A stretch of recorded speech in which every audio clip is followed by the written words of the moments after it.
Кутман кошуак кешиңиздер менен урматтуу кыргызстандыктар, ардактуу биздин телеканалдын сүйүктүү көрүүчүлөрү, сиздер менен иш күндүн кечи, бүгүнкү кечтин кезекчиси мен Эркинбек Турбаев. Бул кечте 2 саат бою биз алдыңкы эфирде коомдогу өзөктүү жана жан кейтер бир маселени көтөрөлү деп турабыз. Ал аскер кызматын өтөгөн жигиттерге, мырзаларга жасалган бир мындай зордук, зомбулук темасы тууралуу бүгүн маек куралы дедик. Андыктан ушул теманын айланасында бизде укук коргоочулар, омбудсмен институту, аскер прокуратурасы жана ушул тема менен алектенген адамдардын катышуусундагы ушул аскердеги кыйноолор, зордук, зомбулук кандай өңүттө болот, кандай түрдө биздин аскер кызматыбыз мындай ардактуу болот, ошол темалардын айланасында ой жүгүртөбүз, пикир алмашабыз. Андыктан бизден алыстабай туруңуздар. Биз болсо бүгүнкү кечти адатта мына жакшынакай музыкалык чыгарма менен баштайлы. Бизде конокто келаткан Омар Аксүйүм деп аталат. Тосуп алыңыздар, андан соң эфирде жалгаштырабыз.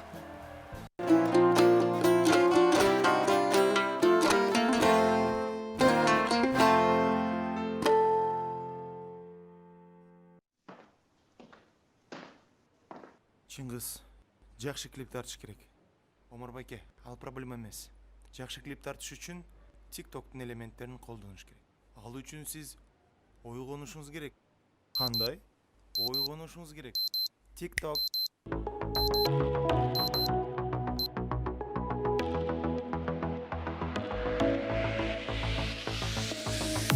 Асмандагы жылдыздарды кара айга жарашканын,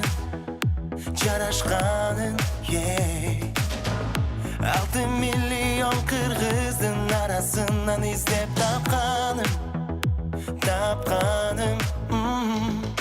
Жүрөгүмдү сен эздиң го, сүйбөймүн мени депсиң го. Сананы эпсиз чектим эй, сагыныч салып кеттиң эй.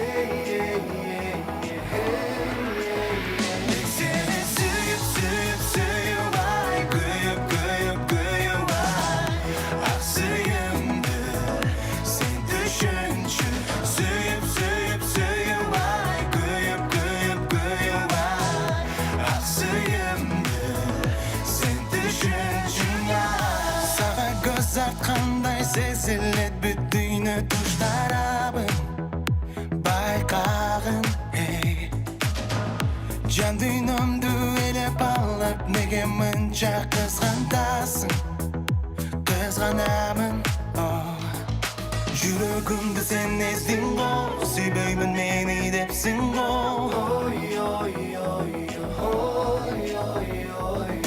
Сананы эпсиз чектим эй, сагыныч салып кеттиң эй.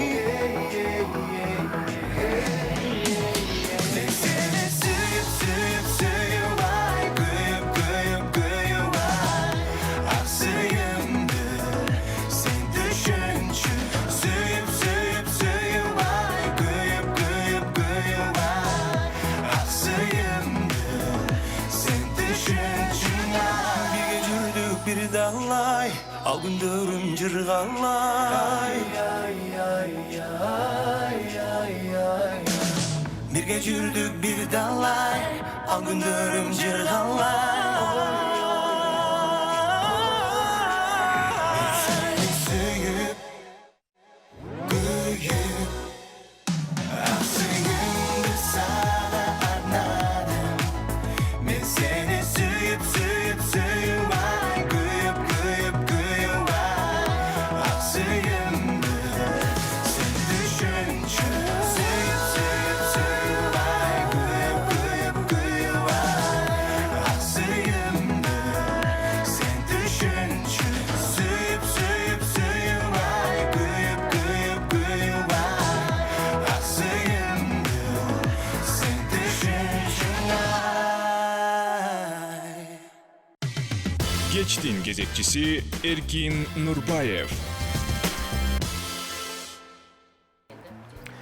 Биз эфирде баштайбыз. Дароо биринчи мейманыбызды тааныштыралы. Көптөгөн жылдар бою эгемендик алгандан бери укук жана укук коргоо талаасында өзүнүн үзүрлүү эмгегин кылып келе жаткан укук коргоочу Азиза Абдрасулова эжебиз. Саламатсызбы? Куш келипсиз, рахмат келип бергениңизге. Бүгүн биз Азиз эжеке мындай дедовщина деп аталган, жолбосо аскердеги ушул зордук зомбулук темасын көтөрөлү деп турабыз. Анан сизге биринчи суроо, мен билгенден дедовщина биз айткан бул пыткаларга, башкача айтканда кыйноолорго теңелген. Бирок ошол эле учурда эмнеге биздин коомдо, биздин түшүнүктө ошол дедовщина бул нормалдуу эле көрүнүш, бул мырзаны мырза кылат, эркекти эркек кылат деген бир мындай стереотиптүү көрүнүштөр. Анан кейиштүү окуялар уламдан улам кайталанып келатат. Мындай болбош керек эле. Биринчи суроо мындай. Эмне үчүн дедовщина туура эмес? Эми дедовщина деген бул күч колдонуу да. Кимдир бирөөнүн денесине залал келтирүү. Анан азыр туура эле баамдап кеткендей, бул дедовщина баягы кыйноонун эле бир түрү. Ал эми эл аралык стандарттар боюнча дагы, биздин конституция боюнча дагы эч кимди кыйнаганга акысы жок. Анан бул кыйноо фактысы сөзсүз түрдө баягы мыйзамдын чегинде жазаланыш керек да. Анан бул дедовщина туура дегенди мен эми кээ бирлери күчтүүрөөк балдар болсо чыдап ошого үйүнө эсен аман кетип, ал эми жылыга эле 10-15тен факты болуп калып атпайбы? Баласын 18-19га чыгарып анан кийин армияга берсе, анан ошо баланын сөөгүн алып же болбосо бир майып болгон, инвалид болуп калган баланы алып, анан ата-энесине деле ойлонуш керек да бул жердечи. Ошондуктан бул мындай эң негизгиси жоопкер бул солдатты кыйнаганда эмес, жоопкерчилик бул командирлерде. Кандай тартип орното алат, кандай талап кое алат ошол балдарга деген суроо да. Офицердик курамда. Офицердик курамда ошол баягы азыр бизде, к сожалению, контрактниктер деп коюп, контрактниктердин кече эле 1 жыл мурун солдат болуп жүргөн балдар анан контрактник болуп калып атышат да. Анан ошолор өзүлөрүнөн кийинки келген баягы аскер кызматкерлеринен, солдаттардан мурунку өзүлөрүнүн көргөн азабын өчүн алып алгандай болушат да. Анан акыркы кездерде бизде мындай именно офицер уруп токмоктогон, офицердин колунан азап чеккендер эми азыраак. Негизинен ошо контрактниктер. Уруп соккондор, түн ичинде тургузуп алып кыйнагандар, аларга баягы акча салгандар, акча талап кылгандар, оор иштерге алып барып баягы бирөөлөргө акчага сатып иштеткендер, ушундай фактылардын негизинен бир 80%-тен ашык контрактниктер жасайт. Бирок ошону сведомо да баягы командирлер билет да ошонучу. Бирок биз аны доказать эте албайбыз. Командирлер билип туруп ушуну жасаган деп. Кантип билбей коет. Мисалы үчүн али частан эле 5-6 баланы бир талаага бирөөнүн үйүнө жумушка алып кетип атса, кантип командир билбей калат. Аны ким алып барды? Прапорщик алып барды, же болбосо баягы контрактник алып барды деп, анан командирлер суудан курук болуп чыгып калып атышат да. Бул жерде жоопкерчиликтин жоктугу да болуп атат. Көзөмөлдүн жоктугу да болуп атат. Эми көзөмөл ким кылыш керек? Эң биринчи аскер прокуратурасы кылыш керек. Аскер прокуратурасынын түздөн-түз мандатына ушу көзөмөл кирет да. Анан бирок көзөмөл дегенде биз армияны бул аскер прокуратурасы жалгыз көзөмөл кылганга али физически мүмкүн эмес. Аны мен түшүндүрө кетейин. Мисалы үчүн чек аралар, мына Кыргызстандын периметрин элестеткиле, мына Кыргызстандын чек арасы канча километрге чозулса, ошол жерде аскердик пункттар бар, аскердик баягы бөлүктөр бар, отрядтар бар. Анын баарына, мисалы үчүн Ош областында, Ош шаарындагы аскер гарнизонунда 3 аскер прокурору болсо, алар күнү-түнү жүрсө да жетишпейт. Ошондуктан экинчи бул омбудсман институту бар.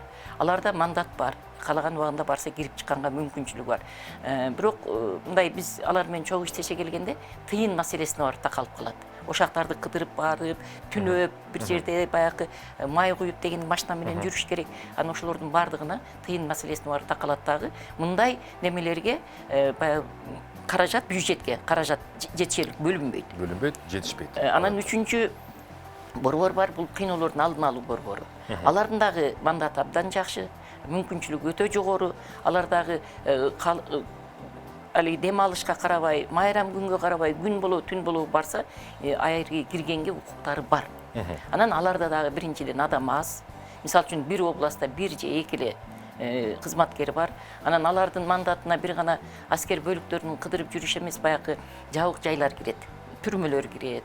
али ивестер кирет, сизолор кирет, балдар үйлөрү кирет, кары картаңдардын үйлөрү кирет, баягы психбольнойлор кирет, мектеп интернаттары кирет, иши кылып ушулардын баардыгы жабык жайлар жана толук эмес, али полузакрытый, закрытый учреждение деп ошого кирет да, ошолордун мандатына анан булар бир жылда ашып барса бир 5-6 эле аскер бөлүгүнө барып калышат да.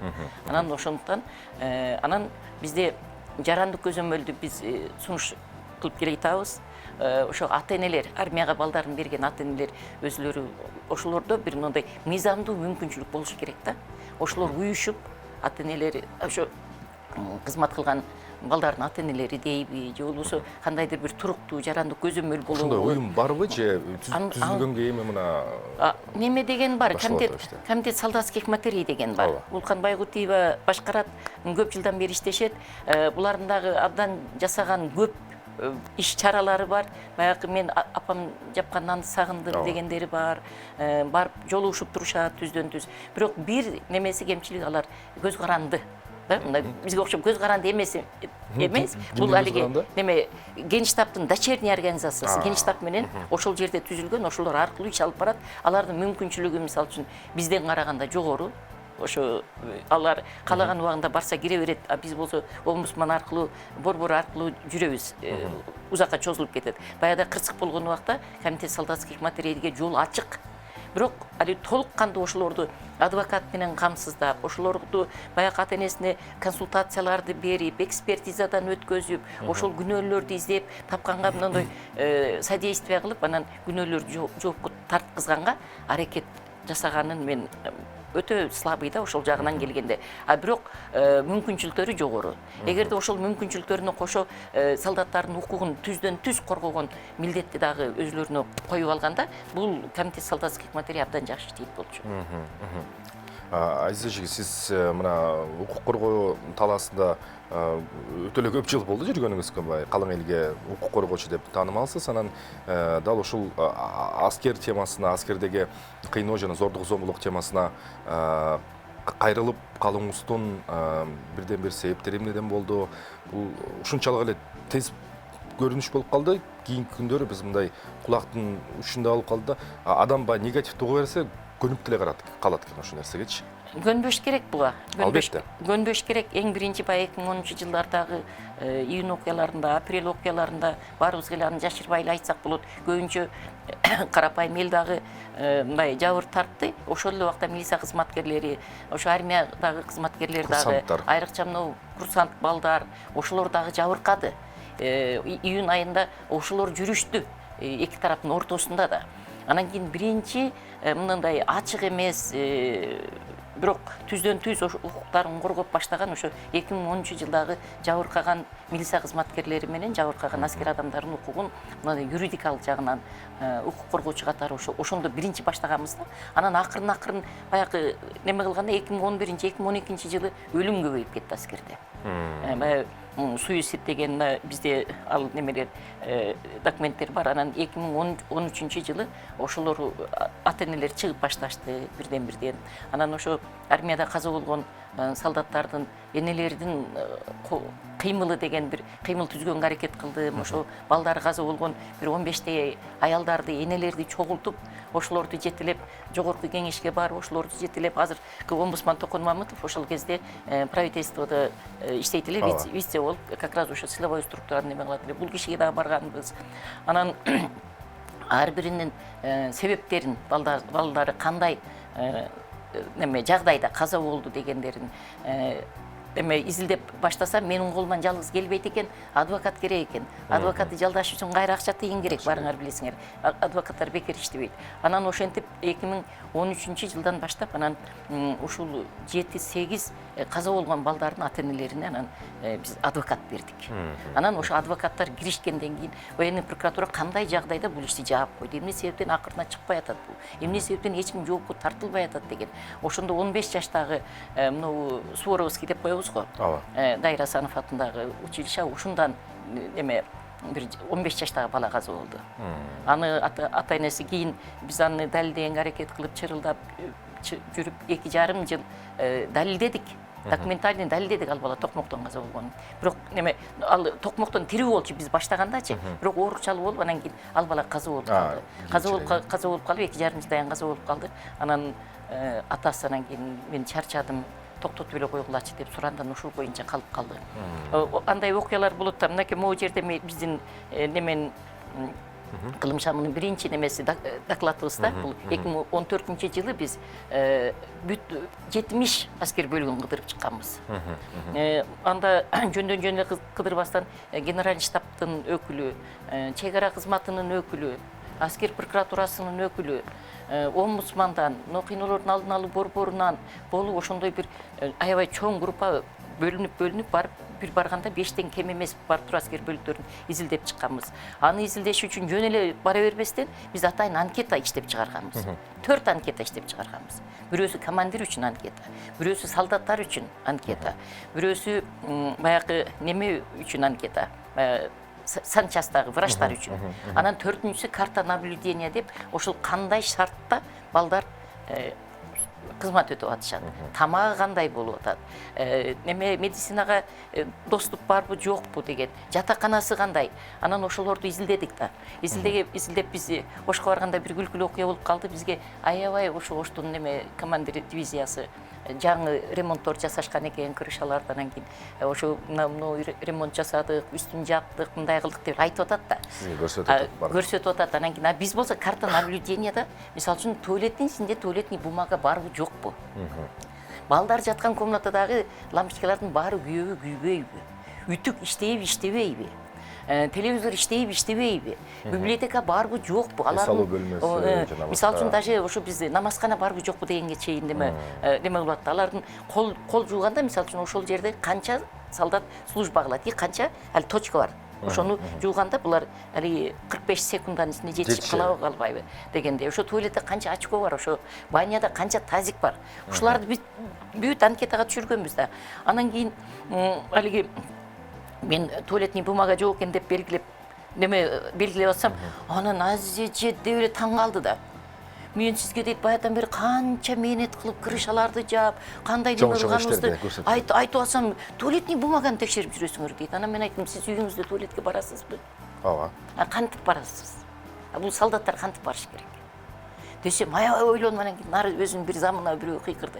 Срочно туалетный бумага алып келип коюп койгула деп. Ну это одноразовый да, мен үчүн да коюп койгон. Ал такай болуш керек да ошол жердечи. Мен биздин баягы анан неме врачтар менен анкета жүргүзгөнүбүз, ошо врачтардын условиялары барбы, дары-дармек жетишеби, жетишпейби?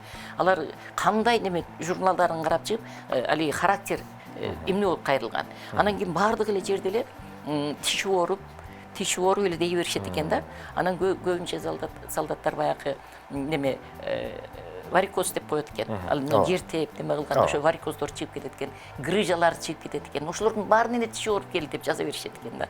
Анан андай фактылар тиш ооруу деген ошону жалпылап коймой экен да. Жалпылап коймой, анан кийин тиш ооруу андай эле коркунучтуу эмес деген мааниде болуп калат. Анан кийин денесинде бир көк аласы бар жокторду эле неме кылынбайт экен да, отметка кылынбайт экен. Анан столовойлорун текшергенибизде бизде меню боюнча баягы неме канча тамак күнүгө берилиш керек деген ошолордон бери карап жүрдүк да. Неменин санитарный состояниясын карадык, баягы складдарды. Анан биз бир нерсени айта кетейин, баягы курал жарак жака, аскери техника жака биз жологон жокпуз.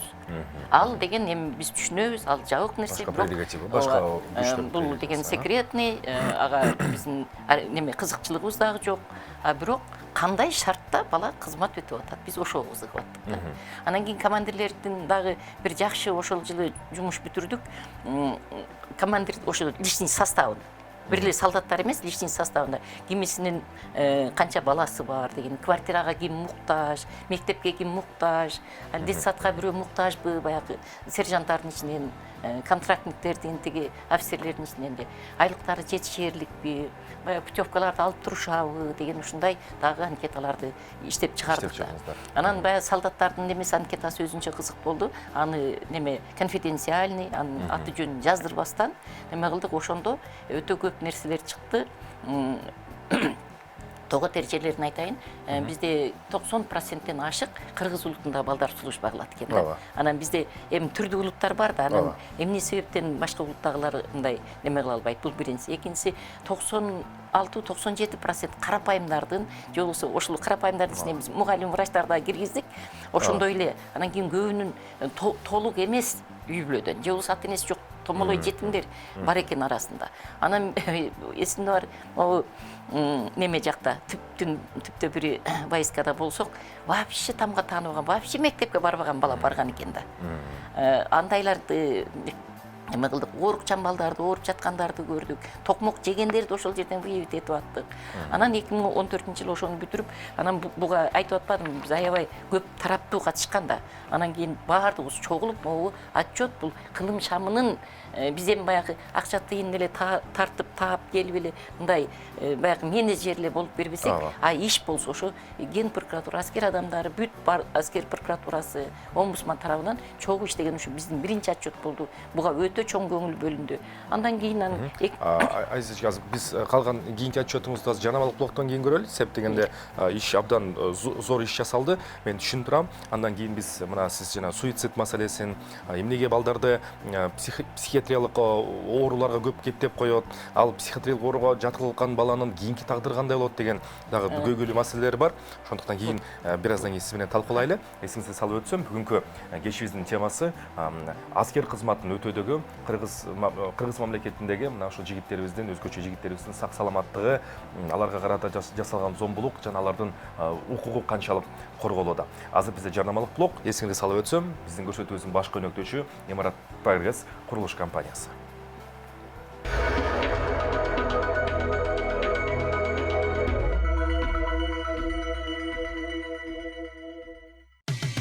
Кечтин кезекчиси Эркин Нурбаев.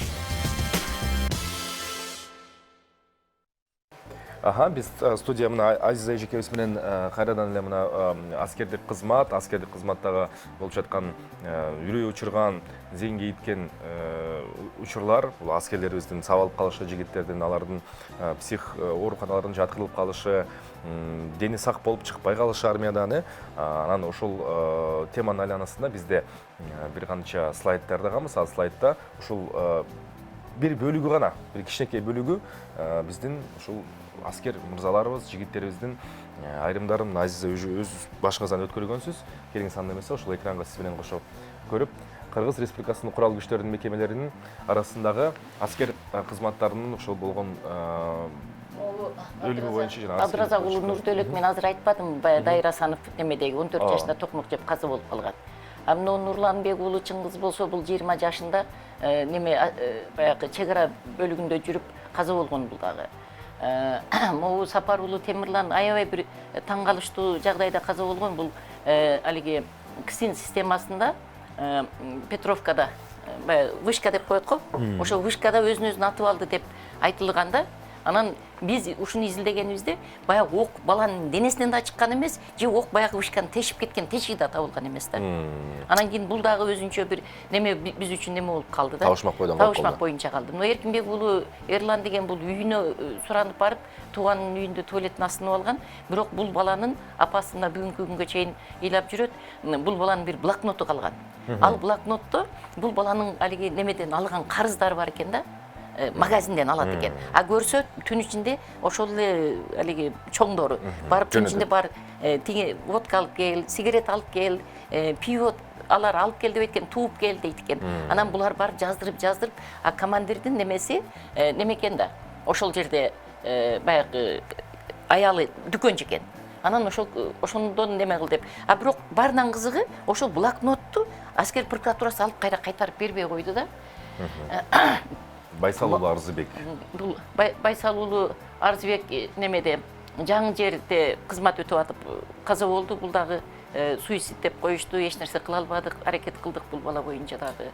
Но бала болсо Майлуу сууда служба кылып, анан кийин психбольной болуп калганда, анан биз изилдеп, мына жакында изилдедик. Изилдесек бул аябай катуу токмок жеген экен. Офицерлер тарабынан эле токмок жеген экен.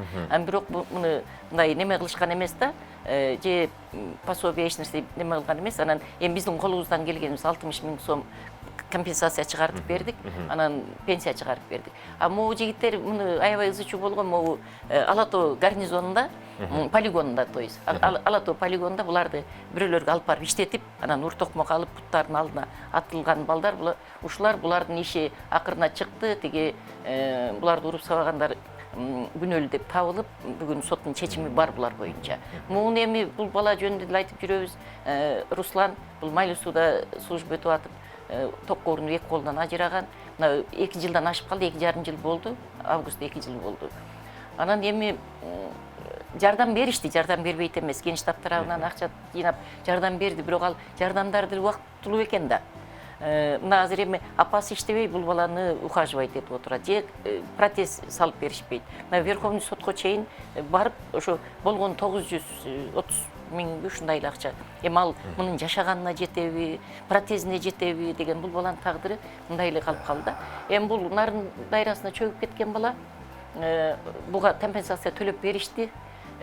Бул МЧСте служба кылган да, МЧСте служба кылып, анан спасать этем деп чөгүп кеткен, буга компенсация алды.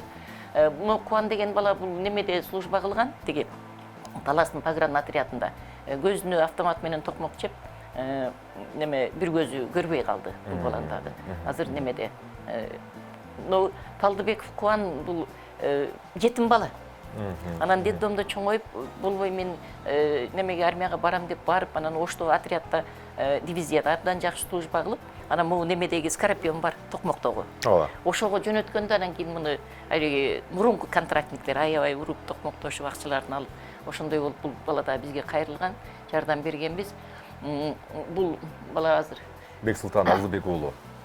Азыр 702 аскери бөлүгүндө. Бул деген быйыл жакында каза болду бул бала. 702 али внутренний войска прием буду деп коет. Ошол жерде жакында каза болду. Анан мын чынын айтайын, мындай өзүм пандемия болуп калып туруп булар менен жолугуша албадым да, апасы Бишкекке келгенде. Бирок эгерде кайрылса, жардам бергенге биз даярбыз. 19-жылы 13 аскери кызматкери өзүн өлтүрсө, 2018 жылы 17 аскери кызматкери суицидке барган дейт. Мына ушундай кейиштүү статистика. Албетте жүрөк оорутат. Мына ушул статистиканын багы көргөн сайын чындап бир адамдын тагдыры башка бирөөнүн ишине байкап мындай башына түшмөйүнчө билинбейт дагы, сезилбейт дагы. Тилекке каршы бизде ушундай бир ошондой болуп калды да. Анан эч кимге каалабайбыз албетте. Анан сизге кыскача, эгер мүмкүн болсо, компенсация маселелерин айтып кетсеңиздер, кайсы учурда көп эсе ошолор кайтарылып келет, мамлекет ал тарабынан кандай алдыны көздөй кадамдарды шилтейт? Ошо мыйзам боюнча бул эгерде ал өзүнүн өмүрүнө кол салды десе компенсация төлөнбөйт дейт да. Анан кийин ошого көбүнчө балдар кандай жагдайда каза болбосун, суицид өзүнүн өмүрүнө өзү кол салды деген тыянакты чыгарганга мамлекет өзү кызыктар. Себеби 1 миллион болобу канча бир немени төлөп бергенден караганда бул суицид болду деп эле койгон өзү кызыктар да. Анан биздин изилдөөбүз боюнча биз ошо каза болгон балдардыкын 3 категорияга бөлүп атабыз. Биринчиси кээде чын деле өзүнүн өмүрүнө кол салган болот. Бирок бул жерде да ал өзүнүн өмүрүнө кол салган дегенди далилдеш үчүн ал мурун ошондой болгонбу? Анын психологиясы кандай болчу? Эмне себептен өзүнүн өмүрүнө кол салды деген бул өтө мындай неме да. Анан кийин анын армияга алынып атканда военный комиссариат тарабынан баягы медицинадан өткөзгөндө медосмотрдан анын бар себептери каралганбы, ден соолугу, үй бүлөлүк себептери каралганбы деген буга терең изилдебейт эч кимчи. Өлдү болду деп эле. Анан экинчиси доведениеда неме деп коет. Самоубийство. Да, самоубийство. Өзүнүн өмүрүнө кол салууга өлгөнгө мажбурлап койгон деп. Анан бул дагы көбүнчө мындай акырына чыгышы кыйын да, чыкпай калып атат. Үчүнчүдө биз кичине мындай немеге жетишип, мындай результат, жыйынтык тапканыбыз бул деген ошо алиги следы насилия деп мындай күч колдонгондун немелери болуп Мурун калса, токмоктун издери. мурун токмоктун издери болуп калса, анан кийин ошол мурун айткан болсо, кимдир бирөөгө ата энесине ошол боюнча айткан болсо, же мурун качкан болсо дегендей. Анан мен ушул жерде бир мисал айтып кетейин. Ногойбаев Кубаныч деген бала, Аламединадинден службага кеткен бул бала, ош немеде Кара сууда Төмөйүн деген жерде служба алып жүргөн. Эми бул баланын тагдыры атасы бул бала курсакта кезинде каза болот экен да. Анан тигилердин чоң ата чоң энелердин жалгыз баласы. Анан келин төрөп, анан ал кете турган болгондо тим эле ыйлап жүрүп алып калышкан экен баланычы. Анан кемпир чал багып чоңойтот, юрфакта окуйт бул бала. Анан мен сөзсүз служба кылышым керек деп, эмесе албаса деле болот эле. Анан алып барып туруп, анан Төмөйүндө бул ошо аскер бөлүгүнөн 2 километр нар жакта бирөөнүн туалетинин жанында тыткасын өлүп атат да. Анан бизге кечирээк кайрылып калды. Анан биз изилдеп ошо ошко адвокаттар жөнөттүм, өзүм бир жолу бардым. Анан кийин биринчи неме бар экен, биринчи экспертиза. Анан затылочный немеде де частта мун неме в результате тупым предметом бир жараттын орду бар деп айтылып атат да бая немедечи. Анан кийин бая бул дейт, неме ошо жарат дейт, түнгү 1 менен 2-нин ортосунда алынган дейт. Анан дейт, бул балага дейт 2 менен 3-түн ортосунда каза болгон дейт. Смерть наступил между 2 часа ночи и 3 дейт. А бул баланы осы эртең менги саат 8-де таап атышпай асынып аткан жеринен. Анан эми ушул суроого мына Оштун аскер прокуратурасы таптакыр эле жооп бербей койду. Таптакыр жооп бербей койду. Бул карыган кемпир чал бара албады. Чал инфаркт болуп төшөктө экен, кемпир жүгүрдү, байкуш аябай бүгүнкү күнгө чейин жүгүрөт. Анан ушунун бир результаты чыкпай эле койду. Таптакыр эч кимди жоопко да тартпай койду.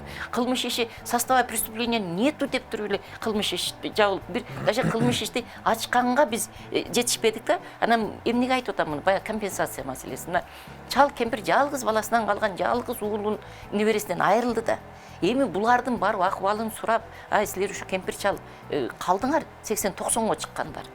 Анан ушу балаңардыга эми кечирип койгула деп же пенсиядан кичине көбөйтүп дегенде, же медицинадан жардам берип, же болбосо ошолордун баягы квартплаталарынан жеңилдик берип, же кичине буларга акча тыйын берип койгон киши болгон жок. Ишенесиңер, булардын акыбалын сураган киши болгон жок. Мына кээде ушундай убактарда мен өзүм наразы болуп кетем да. Мен укук коргоочу болуп жүргөнүм кайсы? Ушул үй бүлөгө, ушул кемпир чалга жардам бере албадым. Ушул бала ошо 19 жашында каза болуп ошо боюнча калып кетти. Эми бул бир эле мисал. Эми мындайлар бүт эле каза болгондордун эмелери, тагдырлары ушундай да. Анан айланып эле эмнеге барып атат? Бая Сапарбаев Темирлан дегенде чек арада каза болду деп айттым го. Ой, неме, Чыңгыз дегенде. Неме, ошол Чыңгыздын өлүмү бул ал немеде жүрүп посто погран службада немеде жүрүп, бая нарядда жүрүп, өзүн атып алды деген да. Анан кийин биз киришип муну изилдегенде, бая экспертиза мен доказать эттик да, көрсө, ал автоматтын кундагын мондой өзүнүн жүрөгүнө коюп атканга колу жетпейт экен да. А бул болсо немеде экспертизада 15 сантиметр аралыкта атылды деп атат. Экспертиза. 15 сантиметр эмес, мына көкүрөгүнө такап атканга баланын колу жетпейт экен. Колунун узундуктарын, автоматтын кундактарын бүт баарын өлчөгөнүбүздө ошол чыкты. Мына ошону доказать этип, анан кийин ошонун жанында кошо жүргөн аскер кызматкери, ал контрактник экен, ошол жоопко тартылып, анан кийин ошо чек ара кызматы тарабынан эми азыр көптүр компенсация алып бердик. Ошо бирок ага деле мына бир 3 жылдай жүрдүк да, ошо бир баланын тагдыры деп апасы ыйлап күндө келет. Ал да жалгыз бала. Ал да жалгыз бала. Анан могу Сапарбаев Руслан али колу жок калган. Бул да жалгыз бала.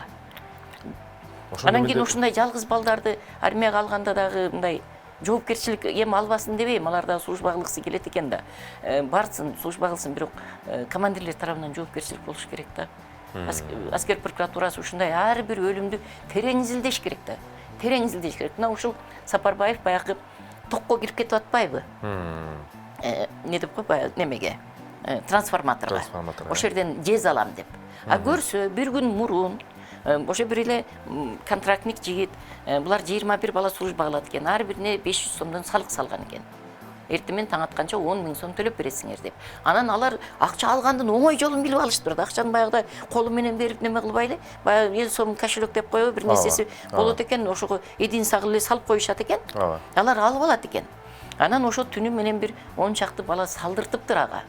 Мунун апасы жалгыз бой, талаада бир түрктөрдүн огородун иштеп жүргөн экен, апасына айта албастан, анан ошо жезди алып туруп, ошого сатып, анан ушинтип 500 сом таап берем деген үмүт менен барып туруп, эки колунан айрылып атпайбы. Анан эми ошону изилдегиле деп, мына ким урганын айтып атат, Аланов деген сержант урду деп атат. Ошол сурады деп атат. Көрсөтмөсүн берип атат, айтып атат. Көрсөтмөсүн берип атат десек, эми далилдей албайбыз да. Дейт. Кандай далилдебейсиңер? Ошонун эле номерине ошол түнү каяктан канча сом түштү. Ошону эле изилдеп койгулачы деп. Изилдете албай койдум ошончу. Изилдебей эле коюшту. Мен аскер прокуратурасынын ошо немесин айтып атам да, иштеген ыкмасын айтып атам да. Неме муну бул бала мас экен деп чыгышты биринчи. Мас болуп кирип кетти. Анан кийин анда доказать эткиле. Саат 4-төн 6-га чейин бул немеде нарядда жүрүптөр күзөттү. Анан командири өзү койгон нарядка бул 4-төн 6-га чейин каяктан табарак ишти. Аскер бөлүгүнүн ичине ким алып келип берди? Нарядда жүрүп мас болуу Дегенден мүмкүн кийин эмес да, негизи. анан ал неме версияны жокко чыгарышты өзлөрүчү. Жокко чыгарды, тиги врачтар дагы жок мас эмес бала соппосу болчу деп айтып беришти. Анан ал версиядан кийин анан тиги чыныгы версия чыкканда дагы ушул неме акча сураган дегенди дагы изилдебей койду. Эми мен буларды эмне деп айтам? Пока ушундай ачык эле мындай калкып суунун бетинде эле турган далилдер да буларчы. Мындай бир көмүскө бир айсбергдин түбү эмес да. Анан ошо аскер прокурорлору, ошол эле соттор, башка следовательдер баары эле билимдүү да. Мисалы үчүн менде юридикалык образование жок. Мен юрист эмесмин. Бирок ошону жолун көрүп турам. Булар деле көрөт. Жасагылары келбейт.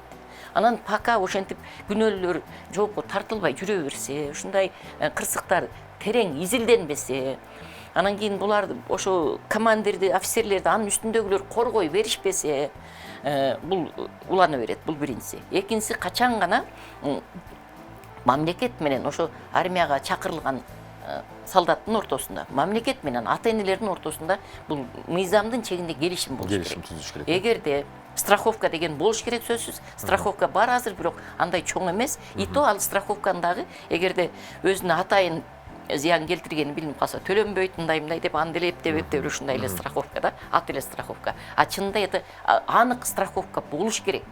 Андай болмоюнча болбойт. Бүгүн ошол нерсеге жетишибиз керек, мыйзамдын чегинде. Анан дагы бир айта кетейин деген нерсе, КСИН системасында, муну түрмөлөрдү кайтарган балдардын арасында дагы ушундай суицид көп болот.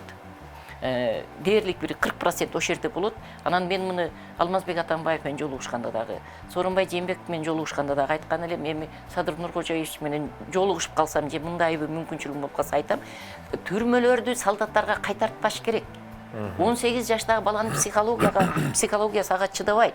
Түрмөлөрдү керек болсо ошо контрактнике айлыктар төлөп туруп кайтартыш керек. Түрмөлөргө солдаттарды жөнөтпөш керек. Мен мынакей могу жердеги тургандар ошо түрмөдөгү балдардын сүрөттөрү да, ушулар кадимки ошо немеге кетишкенде бир суткага кетишет экен нарядка. Анан иттерин ээрчитип алып, немелерин асып алып чачап балдар. Мен ыйлап жибергем ошолорду карап, кадимки согушка жөнөткөндөй эле жөнөтүшөт экен да. Ошондой. Анан кийин дагы убактыбыз эле аз калып атат окшойт. Неме угармандар үчүн кызыктуу болсо, 2015-жылкы биздин иликтөөбүзгө военный комиссариаттарды кошконбуз да. Себеби баягы изилдегенде психологический немелер келип калыш, оорулар келип калат экен, томолой жетимдер келип калат экен, ата-энеси миграцияда жүргөндөр. Анан военный комиссариат ошону кандай уюштурат, баягы медиктер кандай өткөзөт деген ошондой жыйынтык чыгарганыбызда абдан көп пробелдер ошо военный комиссариаттан да болот экен. Анан кийин ал кезде Жаныбек Капаров деген генеральный штабта неме генерал Жаныбек Капаров деген жигит иштейт эле. Анан ушу ген штаб менен биргеликте омбудсман менен ошо комитет солдатских материалдер кошулган ошо бир 20дай адам 27 пункттан турган атайын жобо иштеп чыкканбыз. Бала төрөлгөндөн баштап, эркек бала армияга барганга чейин, армияны бүтүп кеткенге чейин эмнелер зарыл. Баягы неме медициналык карточкаларда кандай алиги хронический оорулар катталып калган. Ошолорду ошону военный комиссариаттарга бериш керек, билимине караш керек. Анан дагы бир суроону көп беришет мага. Себеби биздин жыйынтык ошону чыгарып атпайбы? Эмне себептен башка улуттун өкүлдөрү көп неме кылбайт. Барып эмне үчүн эмне үчүн деген барышпайт бул да бул суроолорду ушул кызыктуу окуяны кызыктуу дегенде эми баягындай кызыктай учурду бизге айтып бересиз да андан кийин эфирибиз жыйынтыкталат экен. Эмне үчүн башка улуттун башка этностордун жигиттери армияга барышпайт? Бул жерде мисалы үчүн мен деле коркмокмун баламды жөнөткөндөн. Себеби армияда алиги мамлекет баланы армияга алып кетип атканда гарантия болбой атпайбы? Сенин колуңа ушундай эсен аман келет балаң. Кирүү келет деген гарантия жок болуп атпайбы? Биринчиден ошондон көбүнчө коркушат. Ошондон анан кийин бу жерде биз баягы военный комиссариаттарды караганда кичине мындай коррупционный жагдайларда чыгып калган. Башка улуттун өкүлдөрү акча берип болсо да баласын алып калганга аракет кылат экен да. Ден соолугу чыгым барып служба кылса боло турган балага дагы эптеп алып калганга аракет кылат. Анан бул жерде ошо акчага кызыкчылык маселеси дагы аябай чоң ролду ойнойт экен. Негизинен жалпылап айта турган болсок, бул тема мен жана бардык жарандар каалайт эле ушу бир күн келсе Азиз Абдрасулов ушул теманы толугу менен жапса депчи. Бирок албетте эми аскер кызматы өзү мындай кооптуу болуп эсептелет. Мен бир нерсе калып калды, кошуп кетейинчи, бул өтө неме. Бизде армия дегенде мындай түшүнүк бар да, армия деген мындай бир эле бүтүн эле бир нерсе дегендейчи. Андай эмес. Бизде армия чачыранды. Мисалы үчүн, алиги Генштабка Нацгвардия кирет, неме чек ара кирет, анан кийин алиги неме вооруженный сил кирет. МВДнын өзүнүн армиясы бар, МЧСнин өзүнүн армиясы бар, неменин баягы ГКНБнын өзүнүн армиясы бар. Мондой бардыгы чачыранды. Неме погранслужба өзүнчө, погранслужба дагы өзүнчө. Анан ошондо көбүнчө журналисттер мындай ушу бир бүтүн деп ойлойсуңар дагы. Алиги мисалы үчүн 2020-жылда канча адам, канча солдат каза болду же канча кырсык болду десе, Генштаб ошо өзүнө киргенди гана берет. Ушу Нацгвардиянын вооруженный силди өзүнүн гана немесин берет. Анан ошондо баягы КСИН системасы сыртта калып калат, МЧСте болгон окуялар сыртта калып калат. Муну канча кырсык болуп атат дегенди билиш үчүн биз ошо Генштабта ошого предлагать эткенбиз да. Ушунун үстүнүн баарын үстүнөн карасын десек, андай эмес экен. Вооруженных сил и вооруженный формирование. Вооруженных силге ошо немелер кирет, Генштабка тиешелүүлөр и погран войска кирет. Калгандардын бардыгы вооруженный формированияга кирип калат дагы. Ошон үчүн бизде баягы единый статистиканын жоктугу, единый подходтун жоктугу, единый баягы талаптын жоктугу, жоопкерчиликтин жоктугу дагы ушундан. Сиздер мындай сунуш киргизгенсиздер. Да, ошон үчүн мен ошо Сооронбай Жээнбеков менен жолугушканда айткам, сиз главнокомандующийсиз деп. Сиз ошо солдаттардын булар мындай чачыранды болгон убакта дагы сиз түздөн түз жоопкерчиликти мойнуңузга алышыңыз керек. Кимдир бирөө алыш керек да. Кимдир бирөө бир кызматкер алыш керек да. Азыр Генштаб бүт баарын ала албайт. Анын полномочиясы дагы жок. Ушундай бир чачыранды армиябыз бар да. Азизже, чоң рахмат сизге кылып аткан иштериңизге. Жалпы ушул сиз жардам берген адамдардын атынан, кыргызстандыктардын атынан сизге чоң рахмат айтайын. Тен соолукта болуңуз, оорубаңыз. Анан ушул каалайт элек, чындыгында каалайт элек, ушул күн барган сайын ушундай жүрөк өйгөн окуялар азайса депчи. Бирок сиз айткандай, бул жакта дагы мындай өзүңүздөр угуп көргөндөй системалуу көйгөйлүү маселелерди мындай жалпылап бир тараптуу чечип мындай эрк болбосо, тилекке каршы мындай окуялар кайталана берет. Ал эми азыр болсо биз кийинки меймандарды күтөбүз. Ортодон мына биздин улуу жазуучубуз Чыңгыз Айтматовдун адам деген ким, ал кандай касиеттерге, бийик сапаттарга ээ болуш керек деген ой жүгүртүүлөрүн биздин сүрөтчү, аниматор балдарыбыз жакшынакай шөкөттөп тартууда. Жакшы жумуштарга көңүлүңүздөрдү буралы.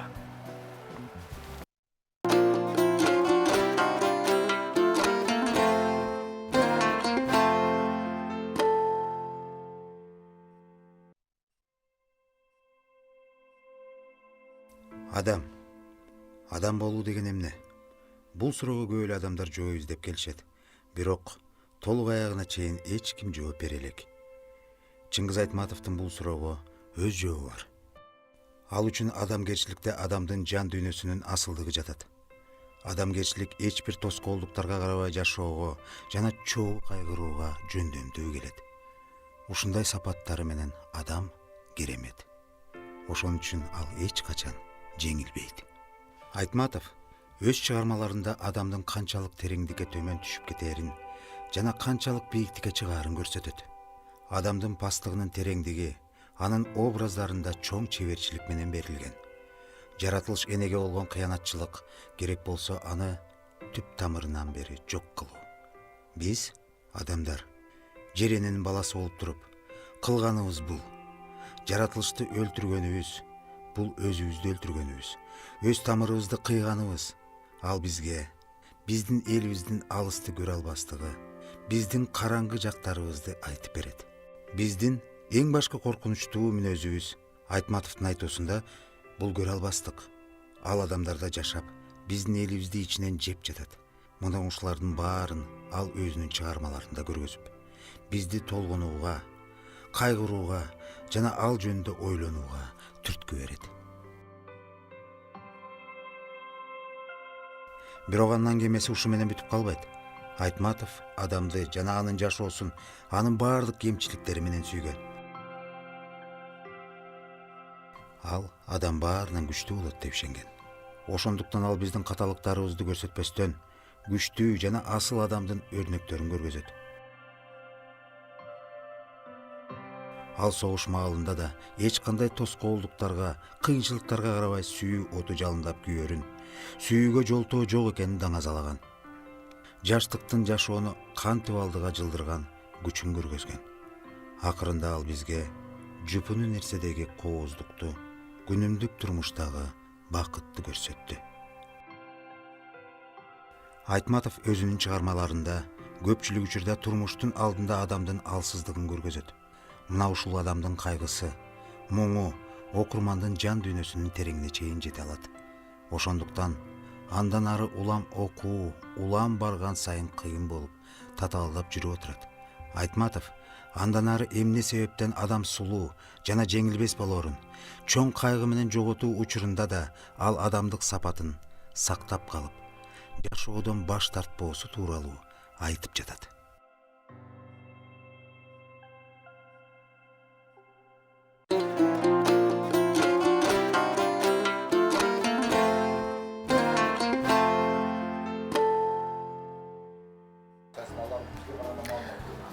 Ооба, азыр сүйлөшөбүз сиздер менен.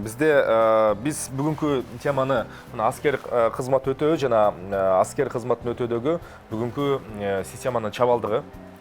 Эмне үчүн күн алыс биз жыл сайын ушундай үрөө учурган жаш жигиттердин өлүм учурларына, өзүнө өзү кол салуу учурларына, психикалык ооруканаларга эмнеге жаткырылып калышат деген сыяктуу. Эми биздин теле берүүбүз албетте иликтөөчү багытта эмес, анан жалпы маалымдоо иретинде биз ушул теманы бүгүн ортого салып атабыз. Кийинки меймандарыбыз бул акыйкатчы омбудсмен аппаратынын бөлүм башчысы Замирбек Өмүрзак уулу, саламатсызбы? Жана кыйноолорду алдын алуу боюнча Кыргыз Республикасынын улуттук борборунун жетекчиси Бакыт Ырысбеков. Саламатсыздарбы? Саламатсыз. Агайлар, мен жогоруда айткандай, албетте бүгүнкү көрсөтүүбүздүн башкы максаты бул мындай дагы бир жолу ушул теманы коомдук пикирге, мындай коомдук ортого салуу, ушул темалардын айланасында кандай алгылыктуу жана алгылыктуу эмес иштер жасалып жатат. Албетте эч кандай бир мындай бирөөнүн аркасынан түшүп, аны иликтөө үчүн бул студиядан сырт чыгып, өзүнчө бир чоң жумуштар аткарыш керек. Биз баарыбыз түшүнүп турабыз. Ошондуктан жалпысынан ушул мына сиз кызмат кылган Бакыт агай, кыйноолорду алдын алуу боюнча ошол улуттук борборунун бүгүнкү күндөгү мандаты, башкача айтканда милдеттик ченемдери эмнеде жана эмне менен алектенесиздер? Ошол сиздер тууралуу бир кыска жыйылыңыз. Бул жерде мындай деп жооп берейин да, биринчи эле Бириккен Улуттар уюмунун аркасында кыйноолорду алдын алуу боюнча конвенция кабыл алынган. Ушул жерде белгилей кетейин, бул конвенцияга илгерки Советтер Союзу 87-жылы кошулган. Россия Федерациясы баягы укуктук мураскор катары бул конвенциянын аякта калды дагы биз Кыргыз Республикасы эгемендүү мамлекет катары кийин кошулдук ага. Ошол эле конвенциянын астында факультативдик протокол бар. Ошол факультативдик протоколдун талабы боюнча ар бир ошол факультативдик протоколду тааныган мамлекет өзүнүн аймагында кыйноолорду жана ырайымсыз мамилени алдын алуу боюнча өзүнчө улуттук механизм болуш керек. Бизде Кыргыз Республикасында бул механизм кыйноолорду алдын алуу боюнча улуттук борбор болуп чыкты да. Бүгүнкү күндө дүйнө жүзү боюнча эң алдыңкы алдын алуу механизмдердин 10-дун ичине кирет. Биздики Кыргызстандыкы.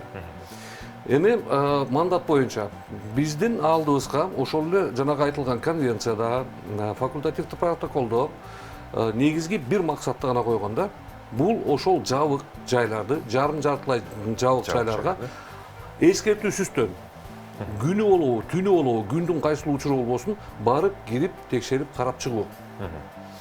Эми ушул эле жерден кайра эле кайталай кетиш керек. Бүгүнкү күндө бизде негизги өзүбүздүн мандатты Кыргыз мамлекетинин эл аралык деңгээлде алган милдеттемесин аткарууда эки негизги тоскоолдук бар. Кайсылар? Биринчиси бул биздин кызматкерлер барган учурдагы тоскоолдуктар киргизбей коюу. Же болбосо көп убакытка кармап туруп, балким мына жакта бир нерсе болот, аякты жайкап коюп туруп андан кийин киргизүү. Мыйзамда көрсөтүлүп калат. Токтоосуз барган замат киргизилиш керек. Экинчиси бул өкмөт тарабынан каржылоо маселеси. Жетиштүү каржылоо маселеси. Каржылоо бар, жок дебейбиз. Бирок ошол канчалык деңгээлде жетиштүү. Эми бүгүнкү көтөрүп аткан маселеңер бул өтө орчундуу маселе. Азыр мына жана Азиза Папановна эжекебиз айтып атканын баарысын угуп отурдум. Баардыгына тең толук кошуламын. Айтылган сөздөрүн да кубаттаймын да. Андан тышкары мамлекет өзүнүн карамагына алып атат. Мыйзамдын негизинде өзүнүн карамагына алды, өзүнүн жаранын. Демек өзүнүн жаранын кайра ата-энесине кийин мөөнөтү бүткөндөн кийин 1 жылдан кийин аны жоокер кылып, аскер кылып туруп кайра тапшырып бериш керек. Ана жана айтылып атпайбы, суицид деп туруп компенсация маселесин төлөбөй коюп атат, мындай кылып коюп атат деп. Бул эми улуттук борбордун мандаты эмес, менин жеке көз карашым. Кандай болбосун? Алдыбы 6 сан аман-эсен жаранды өзүнүн карамагына аскер өтөсүн деп туруп аскер кызматты Комиссиядан өттү. алгандан кийин мамлекеттин карамагына киргенден кийин бүттү мамлекет толугу менен жооп бериш керек. Ал жерде эмне болбосун, өз жанын өзү кыябы, кырсыктайбы, мамлекеттин жоопкерчилиги сөзсүз түрдө каралыш керек. Албек. Ушундай эле Замирбек Өмүрзакулу, сизге агай мына акыйкатчы аппаратынын бөлүм башчысы болгондуктан сиздердин негизги ишмердүүлүгүңүздөр бул Кыргыз Республикасынын чөлкөмүндө жалпы адам баласынын, адамдын укуктарын коргоо, анын катарында мына ушул аскер кызматында мен жогоруда айткандай бүгүнкү күндө биз айтып аткан жана дедовщина кадимки кыйноого тең ата болуп экөө барабар деген ортосунда белгиси бар да. Сиздердин ушул омбудсман институту бүгүнкү күндө ушул агайдын мекемеси менен тыгыз иштешүү барбы, жанагы жабык, жарты жабык мекемелердин ортосунда кызматташуу кандай жүрүп атат, өзүңүздөрдүн ишмердүүлүгүңүздөр тууралуу айтып берсеңиздер, жакшы жагдайларындагы, анан сиздер бүгүнкү күндө башыңыздан кечирип аткан өзүңүздөр жакшы билесиңер жумушуңарды, кемчиликтер болсо дагы ошону айтып кетсеңиз болот. Рахмат. Кыргыз Республикасынын акыйкатчы омбудсмени жөнүндөгү мыйзамдын талаптарына ылайык биз жалпы жарандарыбыздын укугун жана эркингин коргоо менен биргеликте эле биздин аскер кызматкерлеринин укуктарын дагы бирдей коргоп келебиз. Акыркы убактардагы болуп өткөн аскер кызматкеринин өзгөчө мөөнөтсүз кызматта өтөп жаткан срочный службадагы кызматкерлердин өзүн өзү өлтүрүп алуу, асынып алуу фактылары боюнча такай биз туруктуу негизде биздин көзөмөлдө болуп келет. Былтыркы жылдын эле жаңы мисалдарын айтайлык. 2020 жылы август айында 20-27 аскер бөлүмүндөгү болуп өткөн окуялар боюнча биз расмий түрдө аскер прокуратурасына сурамдыроо каттарын жөнөтүп, ал маалымат бизге массалык маалымат каражаттарынан белгилүү болду. Расмий түрдө жообун алганбыз. Бул биринчи окуя. Экинчи окуясы мына декабрь айында болуп кетти. Бул 702 аскер бөлүмүндө болуп аткан биздин аскер кызматкерлеринин өзүн өзү өлтүрүп алуу фактылары боюнча. Эми бул өтө татаал маселе экен. Өтө татаал маселе. Анткени бүгүнкү күнгө чейин биз бул жакка келатканда да мен тактадым. 702 аскер бөлүмүндө болуп өткөн биздин аскер кызматкерлеринин тергөө маселеси кайсы деңгээлге жетти десек, бүгүнкү күндө жана медициналык экспертизанын корутундусун күтүп жатабыз деп тергөөчүлөр ушул маселени менен токтоп турат. Бирок ошол окуя болгон учурда массалык маалымат каражаттарына маалымат чыгып кетти. Мына Бакыт мырза жетектеген мекеменин дагы өкүлдөрү ошол мындайча айтканда маркумдун денесин текшерүү учурунда булар да катышкан деген маалымат чыгып кетти да. Медиктер менен кошо, тергөөчүлөр менен кошо ушул кыйноолорду алдын алуу мекемесинин дагы өкүлдөрү болду деген маалымат чыкты. Эми биздин ушундай учурларда аракеттерибиз кандай болот? Мен жогоруда айтып кеттим, акыйкатчы омбудсмен жөнүндөгү мыйзам талаптарына ылайык биз тиешелүү мекеме уюмдар бар. Бул биринчи кезекте бир аскер прокуратурасы. Алар ушул болуп өткөн окуялар боюнча тыкыр өтө терең ар тараптуу иликтөөлөрдү жүргүзүп тиешелүү жыйынтыктар чыгарууга алар милдеттүү. Бул аскер кызматкерлеринин суицидle бир эле маселеси. Андан сырткары толгон токой биз бир гана биздин акыйкатчы аппараттын институттун алдында атайын аскер кызматкерлер укуктарын коргоо боюнча кеңеш түзүлгөн. Ал кеңешти биздин ошол мурдакы ветеран бүгүнкү күндө пенсияда турган аскер кызматкерлер өздөрү жетектеп, алар аскер кызматкерлерин бүгүнкү күндө куралдуу күчтөрүндөгү жана ветерандардын көйгөйлүү маселелерин көтөрүп, тиешелүү мекен уюмдарга чечим кабыл болуш үчүн же болбосо бир тактоо маалыматтар иретинде биз ушундай иш аракеттерди аткарып келебиз. Андан сырткары мына буга чейин айтылып кетти, комитет жанагы энелер комитетинин төрайымы Байгубатов боюнча да бизде атайын меморандум түзүлгөн жана бул эже менен дагы тыгыз терең түрдө биз атайын аскер кызматкерлеринин укуктарын коргоо боюнча иш аракеттерди алып келебиз. Агайлар, мындай суроо болот да. Мисалы көбүн эсе мен ушул теманы бир аз иликтеп, мына четин бир аз карасам, көбүн эсе бул бала же болбосо бул аскер кызматкери психикалык жактан доосу бар деген бир мындай шултоо менен ошол жакка барып жаткырып коюу же болбосо ошондой психикалык ооруга чалдыккан деген штампты басат дагы. Бул бир эле кагазга басылганы менен чын-чынына келгенде ошол адамдын өмүр бакый жолуна ушундай басылып калат да. Эми менде бир суроо, логикалык суроо да. Аскер кызматы, жигит аскерге тапшырып атканда комиссиядан өтөт, бардык текшерүүлөр өтөт. Анан бир кызмат башталганда эле негедир ушул бир кайсы менен өттү ичинде мындай психика доо болуп калат да. Анан ошол боюнча мындай ойлоруңуздар кандай? Ушул көрсөткүчтүн жок дегенде санын азайтууга кандай кадамдар кылсак болот? Эмне дегенде бул жогоруда айтылгандай бул бир басылган өр, анан ар адам тагдыры. 2018-жылы Кой Таштагы аскер бөлүмүндө атайын бир окуя болуп өткөн. Өтө чоң чуулганда окуя болуп өткөн. Ал жерде маселе 4 аскер кызматкерин, мөөнөттүк кызматтагы балдарды өздөрүнүн эле командирлери өздөрүнүн түздөн түз милдеттерин сырткары чыгып, бир жарандуу үйүнө алып барып туруп кул катары иштетишкен. Мына ушул нерсе массалык маалымат каражаттарынан чыгып кеткенден кийин болду ал нерсе. Кийин артынан түшүп, сиз айткандай бирөөсүн ошол больницага жаткырып психикалык оору дегенге чейин алып баруу үчүн ушундай бул мындайча айтканда тосмо арыз жаздырып алуу максатында ушундай кадамдарга барышкан аскер кызматкерлеринин командирлери айталы. Андан сырткары үчөөнө чейин калган үчөөлөр боюнча биз тиешелүү иш аракеттерди жүргүзүп, жана мен жогоруда айтып кеттим, аскер прокуратурасы менен иликтөө тергөөлөрүн туруктуу негизде алып баргандан бул сотко өттү. Сотко чейин жеткен бул материалчы. Анан мен билгенден 2 командири өздөрүнүн жазаларын алды. Тартылды алар. Ушул бул маселе боюнча. Эми бирок өзүңүзгө белгилүү 2020-жылы бул ушул иштер бир аз солгундап калды. Себеби пандемия болуп калды. Мына февраль-март айына чейин бир аз жумуштар аткарыла, кийинчерээк буквально август-сентябрь айына чейин чындыгында бул маселелер бир топ болуп калды. Жада калса аскер бөлүктөрүнө кирүү үчүн дагы бул өзгөчө талаптын негизинде жүрүп атат.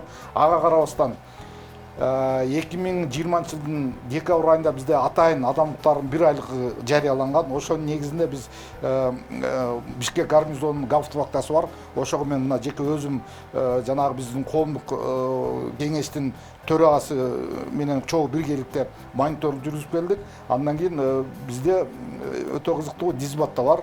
Бирок ал жерге кирсек 2018-жылдан бери анда бир да аскер кармалбай өткөн. Мындайча айтканда дисбатка соттолгон биздин аскер кызматкерлери жок экен. Гауптвахта болсо жаткан 2 жарандын атайын бизге келип түшкөн арызы бар болчу. Ошонун негизинде тикелей жолугушуп жекеме-жеке алардан тиешелүү маалыматтарды алдык. Алар боюнча тиешелүү аскер прокуратурасынан жоопторду алып, бүгүнкү күндө алардын иши сотко өттү. Рахмат. Бакыт агас, бизде жарнамалык блок болсун. Андан кийин сиз оюңузду өзүңүздө сактап туруңуз.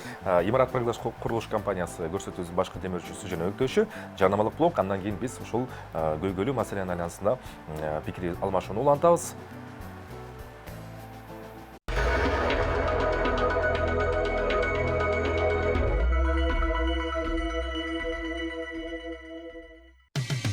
Кечтин кезекчиси Эркин Нурбаев. Ооба, кеш кезегинде биздин бүгүнкү көтөрүп жаткан көйгөйлүү маселебиз бул аскер кызматын өтөөдөгү укуктук ченемдер, биздин аскерлер канчалык деңгээлде алардын дени сактыгы, эми жалпак элдик тил менен айтканда кантиккенде ата эне өзүнүн уулун, баласын аскер кызматына мамлекеттин колуна аманат кылып тапшыргандан кийин ошол аманатка качан кыянаттык болбойт деген маселени талкуулап атабыз. Мына ошол сөздө мына кыйноолорду алдын алуу боюнча Кыргыз Республикасынын улуттук борборунун жетекчиси Бакыт Рысбеков агайыбыздын дагы айта турчу пикири бар экен.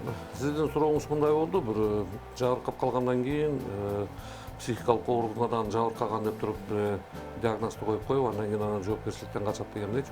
Бул жерден жалпы эле кандай кырсык болбосун, өзүнүн жанын кыйган болобу, же чындап кырсык болгон болобу, тыкыр иликтенмейинче, ошол иликтөө ачык, айкын жүрмөйүнчө, иликтөөнүн жыйынтыгына ар бир тарап ишенмейинче күмөн турганы турган.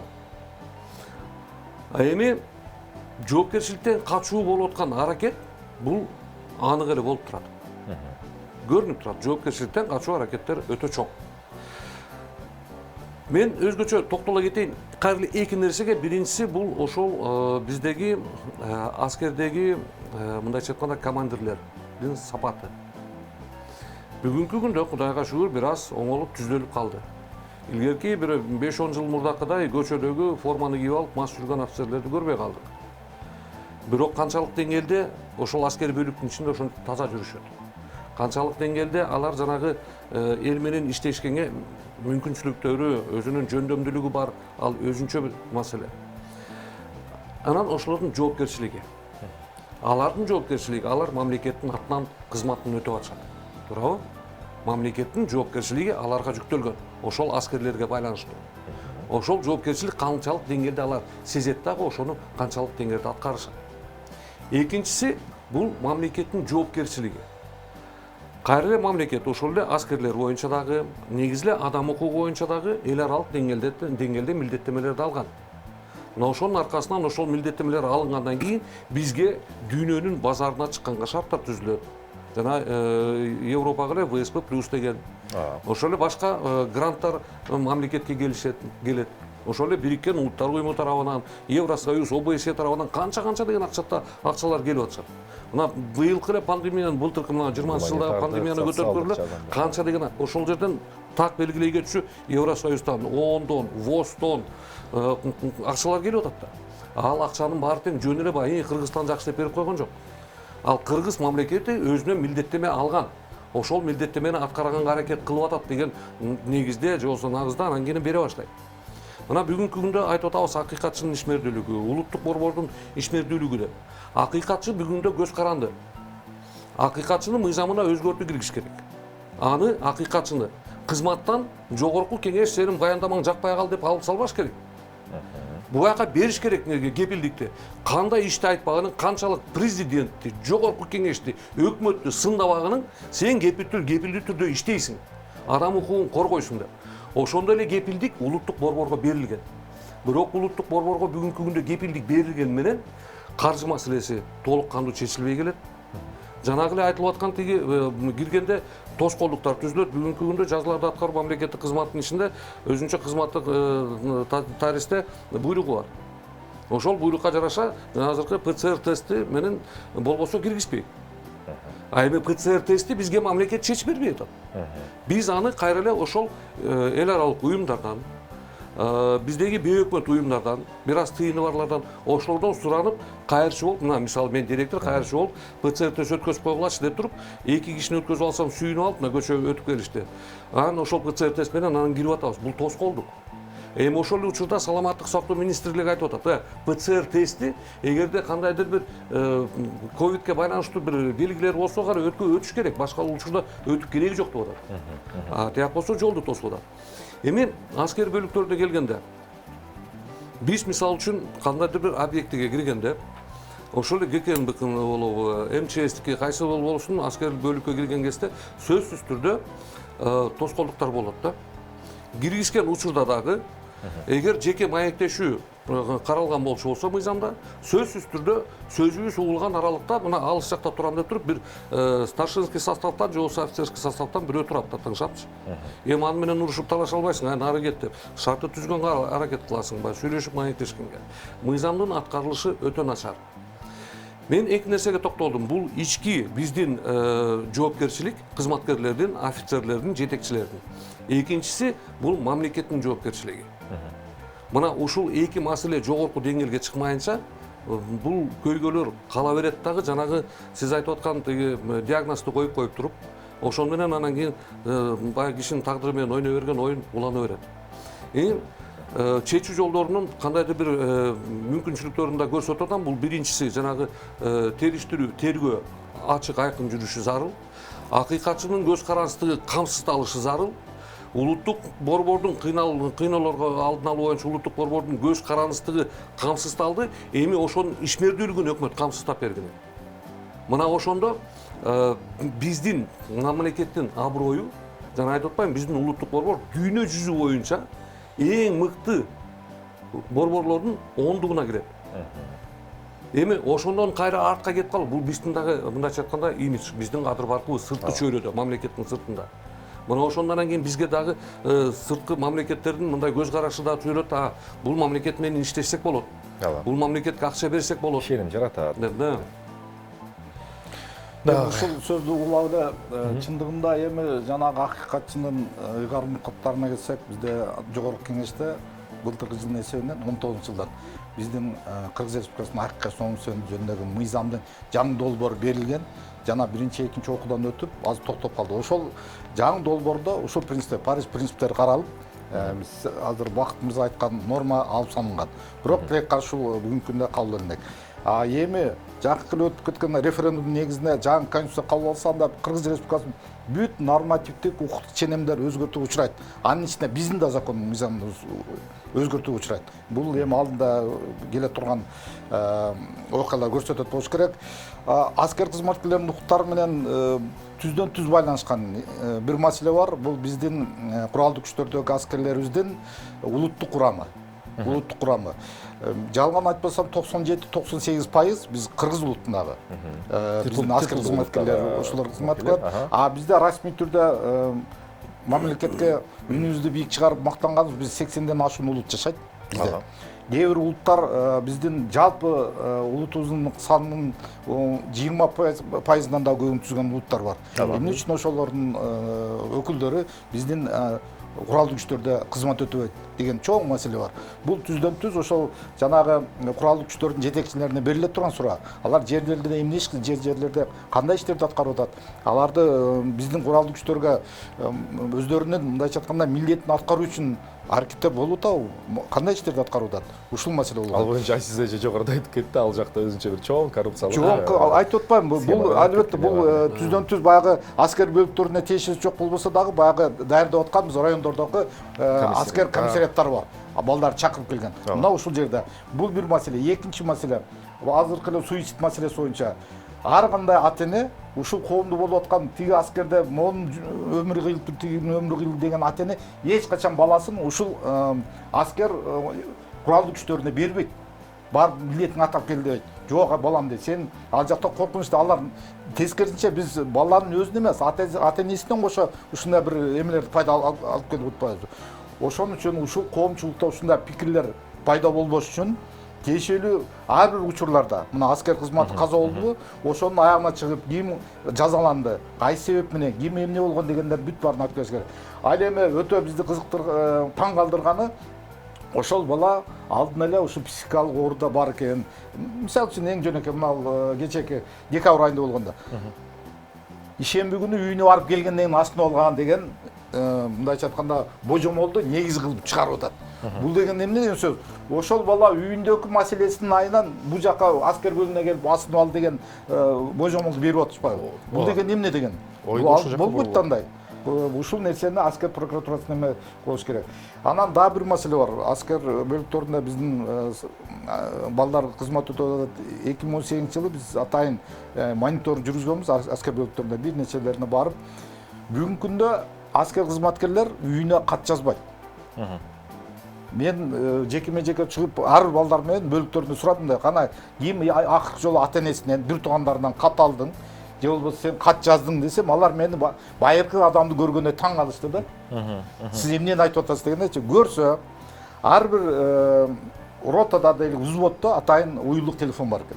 Ошолор өздөрү келип акчасы менен баягы единица коюп, анан бирди коюп алып туруп, ата энеси менен жумасына бир жолу болобу, 15 күндө бир жолу болобу, ошондой аларда мүмкүнчүлүк бар экен. Бул жакшы нерсе. Бул өтө жакшы нерсе. Бирок ушул нерсе мыйзам тарабынан эч жерде бекитилип берилген эмес. Себеби бул да бир коррупциянын эмес негизин түзүп берет. Ал бала определенный бир суммадагы ар бир солдат өзүнүн майнасын алат ай сайын.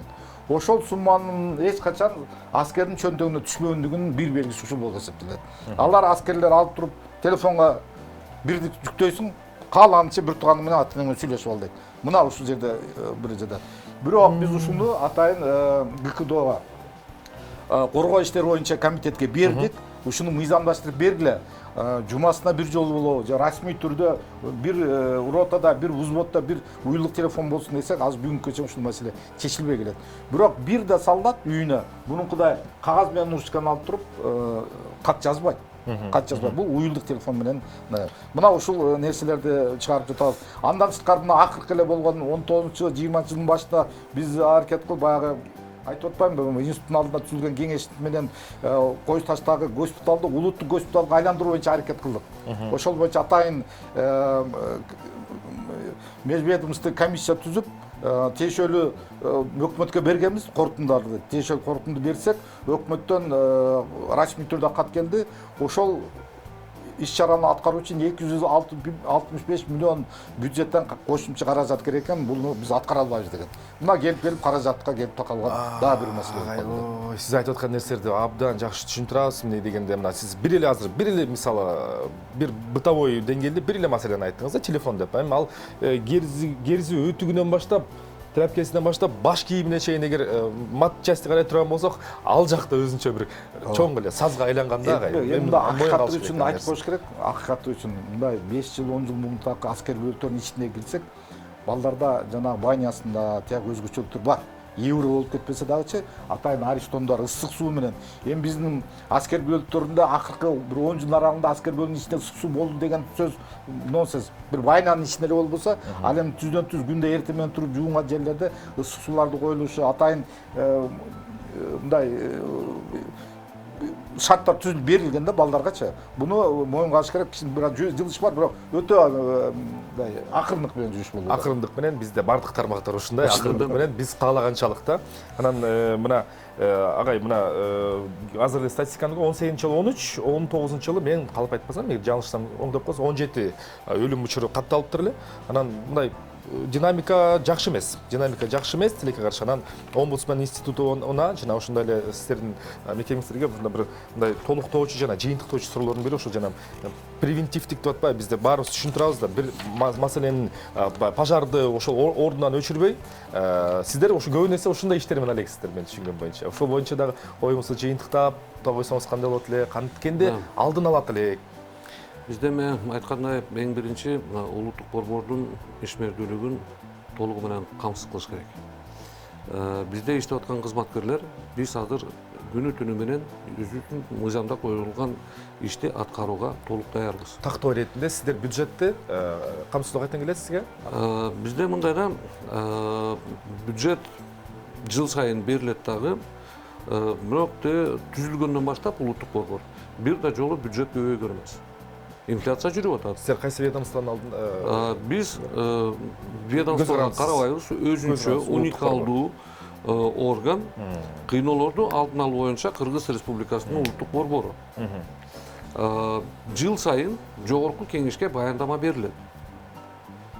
Баяндама гана берилет да, доклад эмес, отчет эмес, баяндама берилет. Ошого жараша анан кийин жогорку кеңеш өзүнүн токтомун чыгарып, биздин сунуштарды эске алып, анан кийин ар кайсы мекемелерге тапшырмалар берилет да, тигин оңдо муну түздө. Эми 12-жылы мыйзам кабыл алынып атат улуттук борбор боюнча, 13-жылы координациялык кеңеш түзүлүп атат дагы, директор шайланып атат, 14-жылдан баштап кызматкерлер алынып атат. Директордун иштөө мөөнөтү 2 жыл, 2 мөөнөт иштегенге, удай иштегенге мыйзам жол берет. Айта кетейин, жаңыдан түзүлүп атканда мен биринчи директор болуп шайлангам. 5 жыл аралыктан кийин кайра кайтарылып келип отурам. Бул жерден биринчи эле улуттук борбордун өзүнүн ишмердүүлүгүн толук камсыздап бериш керек, мыйзамдын аткарылышын камсыздалыш керек. Каржы дагы, мыйзамдын аткарылышы дагы.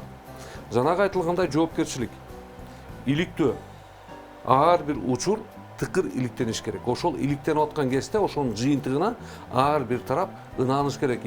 Туура иликтенди, таза иликтенди, далилдери бар экен деп жанагы мисалы үчүн Азиз эже менен маек болуп аткан кезде жанагындай күмөн суроолор туулбаш керек. 2-3 километр нар жакка барып туруп астылып атат, биринчи экспертизасы бир жыйынтык берип атат, андан кийинки экспертиза таптакыр башкасын берип атат. Же болбосо ок атылып чыгып кетип атат дагы, кайра чыгып кетип денеден чыккандан кийин каяка барып сайылдалып. Анын иши табылбайт. Ошондой күмөн суроолор туулбагандай иликтөө, териштирүүлөр жүрүш керек.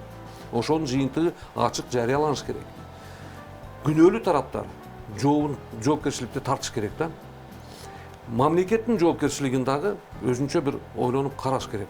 Анан айтылгандай, бизде мамлекеттик адам укугун коргой турган бүгүнкү күндө 2 гана институт бар. Жалпы адам укугу боюнча бүт Кыргызстанда кандай укуктар болбосун, аны менен мына акыйкатчы институту алектенет, айттым аяктын көз карандысыздыгын камсыздаш керек деп.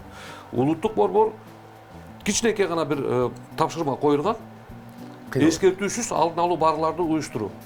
Мына ошону уюштуруп аткан кезде бизге гана тоскоолдук кылбастан өкмөт шартыбызды түзүп берип койсун. Мамлекеттин сырткы чөйрөгө жагымдуу мындай имиджди түзгөнгө биз да жардам беребиз.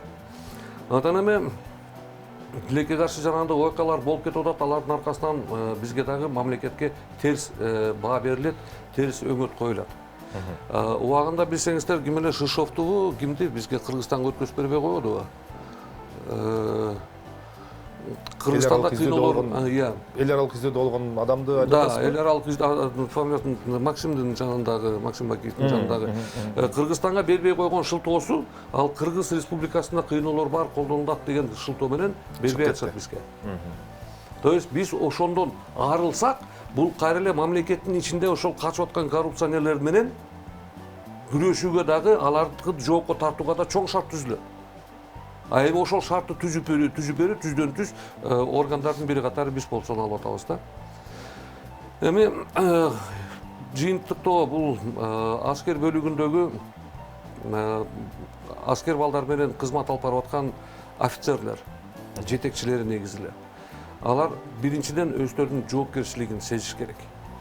Эң негизгиси командир части, бир аскер бөлүгүнүн командири, ал Кыргыз Республикасынын атынан ошол жерде балдарды башкарып, ошолорго жетекчилик кылып атканын сезиш керек. Мамлекеттин атынан. Жеке өзүнүн аты эмес, Генштабтын атынан эмес, же болбосо тиги Верховный главнокомандующийдин атынан эмес, мамлекеттин атынан. Мына ошондон жоопкерчилик да жогорулап, өзүнүн жумушка болгон мамилеси дагы жогорулайбы деген үмүттө. Чоң рахмат агай. Азыр биз мына жыйынтыктайлы омбудсмен институтуна өтө кыска мөөнөттү бере алабыз агай. Эмнеге дегенде омбудсмен мен өзүмдүн ойлорумдан кийин шашпай эфирдин жыйынтыктап айтайын. 1 мүнөт агай. Гана мен жооп бергим келип турат. Чындыгында биз жыл сайын биз дагы Кыргыз Республикасынын акыйкатчысы жогорку кеңешке жылдык баяндамасын даярдап берет. Биз ошол даярдап аткан учурда азыркы суроолор боюнча атайын аскер прокуратурасына расмий түрдө кат жөнөтөбүз жылдын аягында. Мына менин колумда быйылкы жылда 14 январда жөнөткөн аскер прокурор Дормуса Шергазиевдин колу коюлган кат турат да. Ушул жерде жазып атат, быйылкы жылы 12 айдын ичинде 4 фактысы болгон суицид боюнча. 20-жыл айтып атасызбы? 20 жылы. 20 жылдагы 4 суицид болгон деп атат. Бирок силер азыр айтып кеттиңер, 2018 жылы 18 жол болгон деп атасыңар. 17 деп. 13, 18 жылы, 19 жылы бир аз жогорулаптыр. 17 деп. 17 деп. Бирок негедир бизге ушул нерсени айтып атат. Анткени булардын мындай деген жооп келип атат. Генеральный прокуратуранын 31 январь 2008 жылдагы буйругуна ылайык атайын ушул суицид маселеси аябай мамлекеттик сыр жана жашыруун деген кирип менен бекитилген экен. Мына колумда турат. Түшүндүм. Ошон үчүн бул цифранын так же так эместиги бул да күмөн. Себеби ошол 17 же 18 деп берип атканы бул сырттан билип ошо Айза папанын ал өзүнүн жеке бир эмгеги менен таап алган цифралар болушу мүмкүн. Табылган А бизге жеткен ошо 4 деле берип атат. Мына 4 болуп атат. Анан эми өкүнүчтүүсү суицидке байланышкан дагы бир маселе бар. Тилекке каршы Өтө кыска эгер мүмкүн офицер аскери прокуратурасы келет бизге. Офицер чининдеги адамдардын да өзүнө өзү асып алуу фактылары болуп атат. Чындыгында бирок алар баягы аскер бөлүгүнүн территориясында эмес, аймагында эмес, сыртта өзүнүн үй бүлөсүнүн жеке бир үй бүлөлүк маселелери боюнча да бирок мындай ушундай эле факттар каттылган. Рахмат. Эфирди улантабыз. Бүгүнкү теманы сиздер жалпысынан түшүнүп атасыңар. Азыр болсо мындай сиздерге ойлонууга бир мындай дем берген, күч берген видеону назар аударалы. Бир аз сергейле, андан соң бүгүнкү теманын айланасында мамлекеттик органдардын кызматкерлерин чакырып сурайбыз.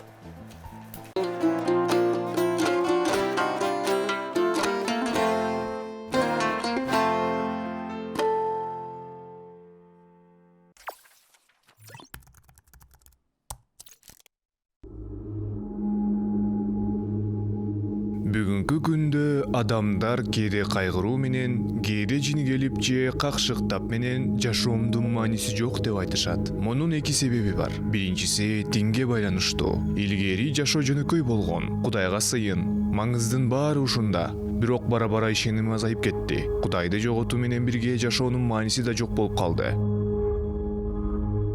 Заманбап илим отко май коюп турган экинчи фактор. Окумуштуулардын айтымында жашоо химиялык элементтер менен газдардын өз ара аракеттенүүсүнөн пайда болгон.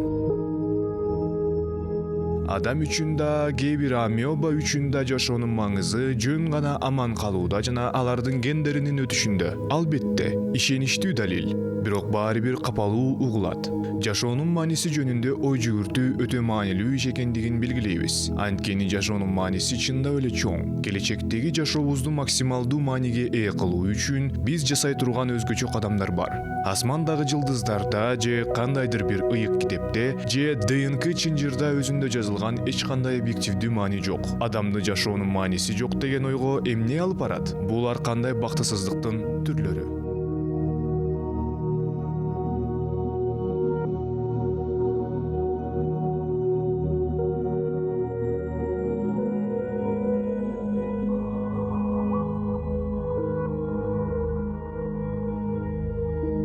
Мисалы, сиз мамиледесиз, бирок сүйүү чак өчүп калган. Мындан ары маанилүү нерсе жөнүндө сүйлөшпөйсүңөр, же сезимдериңер же идеяларыңар менен бөлүшпөйсүңөр. Анда бул мамиленин эмнеси керек? Же мисалы сиз бошсуз жана көптөгөн досторуңуз бар, бирок баардык сүйлөшүүлөрүңүз кандайдыр бир кызыксыз күнүмдүк керексиз сөз менен толтурулган. Же өзүңүздү жана каалоолоруңузду жана пландарыңызды түшүнүү үмүтүңүз менен университетке барып, лекцияларга катыштыңыздар. Китептерди окуу жана сабактарга катышуу баардык суроолоруңузга жарык чачат деп ойлогонсуз. Бирок лекция ачыдагыс кызыксыз жана эч кандай жардам бербейт. Кудай, мен эмне үчүн бул жердемин? Же башка мисал, сиз ири компанияда иштеп, атүгүл жакшы акча табасыз, бирок жумушуңуздун мааниси жоктой. Биринчиден, бирөөнүн жашоосуна кандайдыр бир деңгээлде таасир эткендигиңиз сезилбейт. Экинчиден, бул ишке чындыгында өзүңүздөн бир нерсе жумшай алам деп ойлобойсуз. Сиздин ордуңузда робот болсо деле эч нерсе өзгөрбөйт болчу. Ушул мисалдардын баардыгынан биз маани теориясын чыгарууга аракет кылсак болот. Баарлашуу, түшүнүү жана кызмат кылуу. Баарлашууну карап көрөлү. Адам табиятынан жалгыз жандык. Биз үчүн жашообуздагы эң маанилүү учурлар башка адамдар менен баарлашууда окшойт. Мисалы, жакындарыбыз менен өзүбүз жөнүндө эң жакын нерселерди бөлүшкөндө, же достук жалпы идеяларга негизделгенде, жана сиз үчүн маанилүү нерселерди бөлүшүү мүмкүнчүлүгүндө негизделген. Же саякаттап жүргөндө биз саякатчы менен сүйлөшүп, баардык лингвистикалык жана маданий тоскоолдуктардын жеңүүчүсү катары сезсек, өзүбүздү бактылуу сезебиз. Экинчиси, бул түшүнүү. Бул биз өзүбүздү курчап турган дүйнөнү түшүнүүгө жетишкенде канаттануу сезими. Биз ким болсок дагы, окумуштуу, экономист, акын же жөн гана психотерапиядан өтүп жатсак дагы, түшүнүксүз болгон нерселердин баардыгын иреттегенде ыраазы болобуз. Акыркысы, кызмат. Биз жасай ала турган эң маанилүү нерселердин бири адамдарга кызмат кылуу, азапты жеңилдетүү жолу менен же алардын бактысынан жаңы булактарын түзүү менен алардын жашоосун жакшыртууга аракет кылуу. Бул саламаттыкты сактоо адистери жана торт бышырган ыр жазган же профессионалдуу бийчилер жасашат.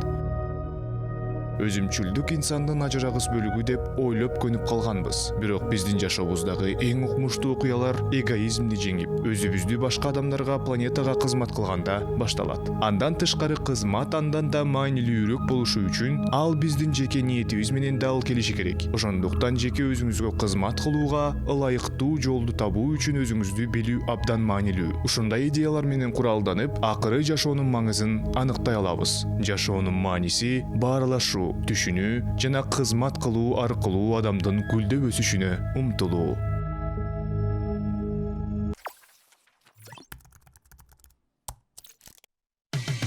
Кечтин кезекчиси Эркин Нурбаев. Бүгүнкү мына аскер темасына байланыштуу мына эфирибиздин соңунда мамлекет өкүлү келип отурат. Биздин алдыбызда юстициянын подполковниги жана Бишкек гарнизон аскер прокурору мен адашым Эркинбек Абдыкеримов. Саламатсызбы? Саламатчылык. Келип бергениңизге чоң рахмат. Иш күнүңүз толукшуп турат. Мен абдан түшүнүп турам. Себеп дегенде ушул сиз келгенге чейин биз бир канча жолу ушул укук коргоочулар менен мына борбордук ак кыйноолорго каршы борбору менен омбудсмендер менен жалпы аскер системасындагы болуп жаткан мындай үрөө өчүргөн окуяларды жакшылап талкууладык. Ишиңиздер абдан көп экен. Себеп дегенде бул окуялар уламдан улам кайталанууда. Анан өзүңүздүн башкарып аткан ушул эмне жумуштар менен алектенесиздер? Бүгүнкү күндө кандай алгылыктуу жана алгылыксыз оңдойн дегенде дагы колуңуздардан келбей турган кандай иштер менен алек болуп атасыздар? Рахмат, Эркинбек. Эми жалпысынан Кыргыз Республикасынын Конституциясынын 104-беренесине беренесине ылайык прокуратура органдарына жалпы көзөмөл мыйзамдарды так аткарышуу боюнча көзөмөл жүргүзөбүз. Андан сырткары аскер кызматкерлердин кылмыш жасаса аларды тергөө амалдарын аларга карата тергөө амалдарын жүргүзүү, ошондой эле соттордо, сот органдарында мамлекеттик айыптоону колдоо функцияларыбызга кирет. Ал эми мына Бишкек гарнизонунун аскер прокуратурасына токтоло кетсек, биз ушул Бишкек шаарынын жана Чүй Талас областынын жерлеринде жайгашкан аскер бөлүктөргө, түзүлүштөргө көзөмөл жүргүзөбүз. Андан сырткары ушул региондордо жасалган кылмыштарды, аскер кызматкерлер тарабынан жасалган кылмыштар боюнча куугунтук жүргүзөбүз, тергөө куугунтугун. Ошол жалпысынан ушул прокуратура органдарына уставдык эрежеге бузуу фактыларын болтуруу максатын иш-чара көрөбүз. Андан сырткары суицид өз-өзүн кол салуу боюнча акыркы мезгилде ушул маселелер өтө көтөрүлүп атат. Ага да чара көргөнгө аракет кылып атабыз. Тилекке каршы болот экен андай фактылар. Азыркы мыйзам боюнча жазык иштерин козгоп, тергеп, себептерин аныктап, сотко юридикалык баа бергенге аракет кылып атабыз. Эркинбек агай, Эркинбек мырза, айтсаңыз, ушул иликтенип атат, анан мен айттым да, ушул сизге чейин биз атайын ушундай сетканы курдук элек да. Себеп дегенде биз баардыгыбыз келип, аягында келип балдарыбызды, өзүбүздүн бир туугандарыбызды, балдарыбызды мамлекеттин колуна ушул мөөнөтсүз болсо 1 жылга, эгер контракт болсо анан өзүнүн эрки аманат кылып тапшырып атабыз да балдарыбызды. Анан ушул аманатка бир мындай кыянатчылык болуп, балдарыбыз өздөрүн өзү даргасып, өздөрүн өзү мылтыктын кундагы деп жанагы укук коргоочулар айтат, узундугу жетпей жатса дагы өздөрүнүн жүрөгүнө атып, же болбосо аткан башына атты деген күнүндө же башынан жыртык таба албайт, же ок чыгып кеткен жерден жыртык таба албайт деген көп учурлардын эң негизги мындай каралбай, тыкыр аягына дейре иликтенбей жатканынын себептерин эмнеден көрөсүз аскер прокуратурага? Эми айта кетсем, баягы өз-өзүн кол салуу боюнча фактыларды айта кетпей, токтоло кетсем, мындай фактылар бар эмес, жок. Тилекке каршы, мисалы 2018-жылы мындай бизде 4 факт катталган өз-өзүн атуу жөнүндө. Анын ичинен 3 мөөнөттүк аскер кызматкер, анан 1 контрактник өз-өзүнө кол салган. 3 фактысы боюнча биз кылмыш козгоодон баш тартуу чечимин кабыл алганбыз. Толук келиктеп эмне себептен чыкканда текшерип чыкканда ал именно семейно-бытовой немеге такалган, үй бүлөлүк немесине такалып, проблемаларына, көйгөйлөрүнө. Ал эми бир иш болсо сотко жиберилген, контрактник өз-өзүн аткан. Ал боюнча 2 адамдын үстүнө айып угузулуп, сотко жибергенбиз. Сотто 2 тарап элдешкен негизинде дело кыскартылган. И 2018-жылы бир аскер кызматкер попытка кылган суицида, өз-өзүн кол салууга. Бирок аман калган. 2019-жылы бизде мөөнөттүк аскер кызматкер тарабынан суицид болгон эмес. Бир гана 2019-жылы майор офицер өз-өзүнүн өмүрүнө кол салган.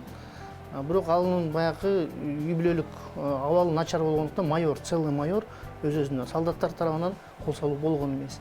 2020-жылы бизде 2 факт катталды. Жылдын башында 1 факт, жылдын аягында 2 факт. Биринчи кылмыш ишин тергөөнүн жыйынтыгы боюнча биз күнөөлүү адамды табып, себебин аныктап, именно уставдык эрежелер бузулуп, ага басымта жасагандыгы аныкталып, тергөө толук кандуу ар тараптуу текшерилип, объективдүү айып угузулуп, именно өз-өзүн кол салууга алып келген доведение до самоубийства деп коет. Ошол статья менен сотко кетти, азыр ал иш сотто каралып атат. А экинчи дело, экинчи жазык иши болсо 20-жылы ал азыр тергөөлүүдө. Азыр жабырлануучу тарабынан да, командачылык тарабынан бүт версияларды выдвигать этип, бардыгын текшерип, толук кандуу тергөө жүрүп атат. Бул өзүн өзү кол салуу маселеси боюнча, суицид маселеси, албетте өрөө учурган учурлар сандарын дагы сиздер айтып атасыздар, биз сиздерге ишенген бололу. Бирок дагы бир маселе, бул аскер кызматын өтөөдөгү бул аскерлердин бири-бирине жасаган жанакы ички уставтан сырт болгон, өзүңүздөр жакшы билесиздер, ошол биз аны дедовщина деп жалпак тилге конуп калган, ошол учурлардын канчасы чындыгында иштин аягына чейин чыгышы каралат, деги эле ошол көрүнүштү алдын алуу сиздердин колуңуздан келет да, сиздер ошого чекит кое турчу уюмсуздар. Чындыгын айтып кеткенде, эми бул уруксат берсеңиздер, дедовщина деген сөз орус понятияда бул эми илгери 40-жылдары баягы советтик армияга мобилизация болгондо согуш учурунда бул көбүнчө криминалдык, өзүнүн мурунку криминалдык жашоосунан алып келинген армияга, ошо Советтер Союзунан келип калган өтө бир неме болду, терс көрүнүш да бизгечи. Ошол жактан болуп уланып келип атат. Анан эми тилекке каршы армияда фактылар аныкталып атат. Дедовщина боюнча биз толук кандуу эмне чараларды көрүп атабыз. Биринчиден, эң биринчи биз опрос жүргүзөбүз. Опрос деп коет, сурамжылоо. Аскер бөлүккө барып, күтүлбөгөн жерден барабыз. Биз алдын ала айтып, мындай күнү келебиз деп айтпайбыз. Жатаарга чейин бир 10-15 мүнөт калганда өзүбүз каалаган аскер бөлүккө кирип, удостоверение көрсөтүп кирип, балдарды тизип, солдаттарды тизип, денелерин текшерип, көк аласы барбы, көк ала тактары, кесилгендери, кандай бир жаракаттары барбы аныктоо максатында текшеребиз. Андан сырткары сурамжылоо жүргүзөбүз. Кандай бир көйгөйлүү маселелер барбы? Балким, может быть, командачылык тарабынан үстөмдүк кылып атабы? Физикалык, моралдык бир кандай басым кысым жасап атабы? Же болбосо үй бүлөлүк балким маселелери бардыр, проблемалары бардыр деп ошондой иш-чараларды алып барабыз. Сурамжылоодон кийин биз анкетирование жүргүзөбүз. Анкетирование бизде Кыргыз Республикасынын аскер прокуратурасынын көрсөтмөсүнүн негизинде биз бир нече суроолор психологдор менен разрабатываться этилип неме кылган суроолор бар. Анан ошол анонимный анкетирование деп коет, алар фамилиясын жазбайт. Анан бир нече вопростор, мисалы акча талап кылабы? Эң негизги ушу 3 топ, 3 аскерлердин мындай даттанган дейилчи, мындай даттанууларын кайсыларын белгилей аласыз? Ошо бытовой деңгээлде. Эми эгерде мисалы вот уставдык эреже, мисалы көбүнчөсү уставдык эрежелерди бузуу. Бул эми биринчиден бир гана физикалык неме эмес, кыйноо эмес, моралдык да кээде. Нарядка бат коет, 3 суткадан 2 суткадан коет.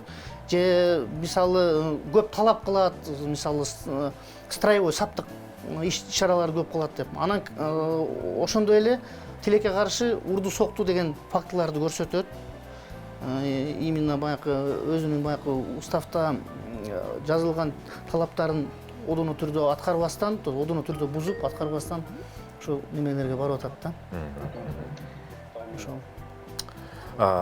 Сиздин оюңузча мына ушул жалпы кырдаалды сиз мына шкаланы 1-ден 10-га чейин деп белгилей турган болсок, бүгүнкү күндө кыргыз аскериндеги жалпы аскерлердин моралдык духу, элдин, журттун, ата эненин, балдардын аскерге болгон кызматка өтүүгө болгон ишенимин сыяктуу ушул категорияларды канчадан канчага чейин көрсөтөт элеңиз? Себеп дегенде сиз көп жылдан бери ушул органдарда иштеп жүрөсүз, канча жыл болду иштетканыңызга?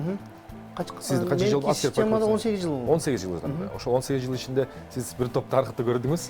Эми Эркинбек мындай болуп атат да, 10-бальный шкала менен алсак, 10 баллдуу шкала менен алсак, эми азыр мисалы уставдык эреже, уставка каршы эрежелер бузуу, баягы неуставная дедовщина моменттер азайды. Мында жалпысына санга алганда. Себеп дегенде азыр аскерге чакыруу контингент көбүнчөсү уже баягы мамлекеттик органга кириш үчүн жогорку билимдүү балдарды чакырып атат. Алардын ан сезими, уже ой жүгүртүүсү бир топ уже мындай турукташып калган, жогорку билим алып уже 21-22 жашында келип аскер өтүп атат да.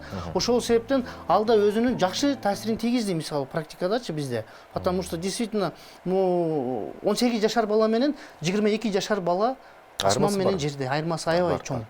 Ошол себептен уставдык эреже биздики азыр Бишкек гарнизону 14%га түштү. Мен анализдеп көрсөм 14%га именно сиз айткандай, шкала менен айтканда, мисалы былтыры биз 7-ни каттасак, 7 уставдык эрежени именно бузуу. Быйыл уставдык эреже бузуу фактыларын. Быйыл уже 4-кө түштү. Почти мындай айтып келгенде 14-15% түштү. Андан сырткары командачылык тарабынан азыр тамак аш камсыздоо маселелери, кийим кечем маселелери жакшы чечилген. Мисалы мен сиз айтып кеттиңиз 18 жылдан бери, бая мен айтпадым 18 жылдан бери, көп жылдан бери иштедиңиз деп. Мисалы 96-97 жылы мен кызмат өтүп аткан мезгилди салыштырып көрсөм, бүгүнкү күнгө чейин тамак аш, айлык маянасы, кийим кечем маянасы мен эсептейм жакшы максатта, жакшы жогорку деңгээлде турат. Себеп дегенде паёктор нормалары камсыз аябай жакшы эле болуп атат. Мен бул боюнча тоже өзүнүн таасирин, жакшы таасирин берип атат да. Андан сырткары командачылык тарабынан прокуратуранын сунушу менен, аскер прокуратурасынын сунушу менен аскер бөлүктөрдө психолог деген мурда должность жок болчу. Андай психолог, штатный должность психолог деген, аскердик психолог деген жок болчу. Бар андай. Азыр уже аскер бөлүктөрдө мына прокуратура, Кыргыз Республикасынын прокуратура органдары тарабынан, анан командачылык тарабынан биздин сунушубуз менен ушундай психологдор киргизилип, уже штаттарга кирип, биртке көп дебейин эми, бирок былтыркы жылдары салыштырмалуу кол салуулар именно суицидке, өз-өзүнө кол салуу фактылары азайды. Ошону. Эркинбек айтсаңыз, мына сиз бул ишти жалгыз алып кетүүдө физикалык дагы, баардык каражат жагынан дагы мүмкүнчүлүк аз. Албетте биз өзүбүздө мына 30 жылдык эгемендүүлүк жана демократиялуу бир институттарды куруу менен алектенип келе жатпайбызбы? Ошондо мына укук коргоочулардын, омбудсмен институтунун, жарандык көзөмөл деген сыяктуу баягы институттар, өздүк институттарын жана ошол эле мисалы кыйноолорду алдын алуу боюнча улуттук борбордун ошол органдар менен, ошол уюмдар менен, бирикмелер менен иштешүү сиздерге мындай пайдасын алып келсе керек да. Бул боюнча мисалы айта кетсем, 2011 жылы бизде жоокерлердин энелери деген республикалык комитет бар. 2011 жылы ошол комитет менен аскер прокуратурасынын биргелишкен меморандум түзүлгөн. Именно көбүнчө баягы ошол комитеттин кызматкерлери аскер бөлүккө барганда, эми алар энелер да, солдат как энесин көргөндө өзүнүн ички дүйнөсүн, көйгөйлүү маселелерин жашырбай ачык айтканга аракет кылат да. Анан ошол себептен биз Улкан Жумашевна төрайым бар, ошо менен биргеликте тыгыз байланышты алып барабыз. Андан сырткары мына кыйноолорду жана башка адамгерчиликсиз мамиленин борбору, республикалык борбору менен азыр тыгыз байланышта иш алып барып атабыз. Мисалы, бизде гауптвахта бар, аскердик гауптвахта. Ошол боюнча текшерүүлөрдү жүргүзгөнгө толугу менен шарттары бар. Андан сырткары командачылык тарапка да айтылган, что бул центрден кызматкерлери келсе, борбордун кызматкерлери келсе сөзсүз түрдө киргизип, талап кылган документациясын, камакта отурган аскер кызматчыларды сурамжылоо уюштуруп берүүнү биз талап кылганбыз. Андан сырткары акыркы суицид боюнча биз ошол центрдин сотрудниктерине катыштырабыз. Что биз мындай ачык айкын, что прокуратура мына командачылыктын немелерин бир кандай бир деңгээлде жашырып жаап жашырып атат деп ушундай суроолор туулбаш үчүн биз именно ошол республикалык борборду кыйноолорго каршы республикалык борбордун сотрудниктери менен кошо биргеликте осмотрга да алып чыгып атабыз да, ушундай неме болуш үчүн.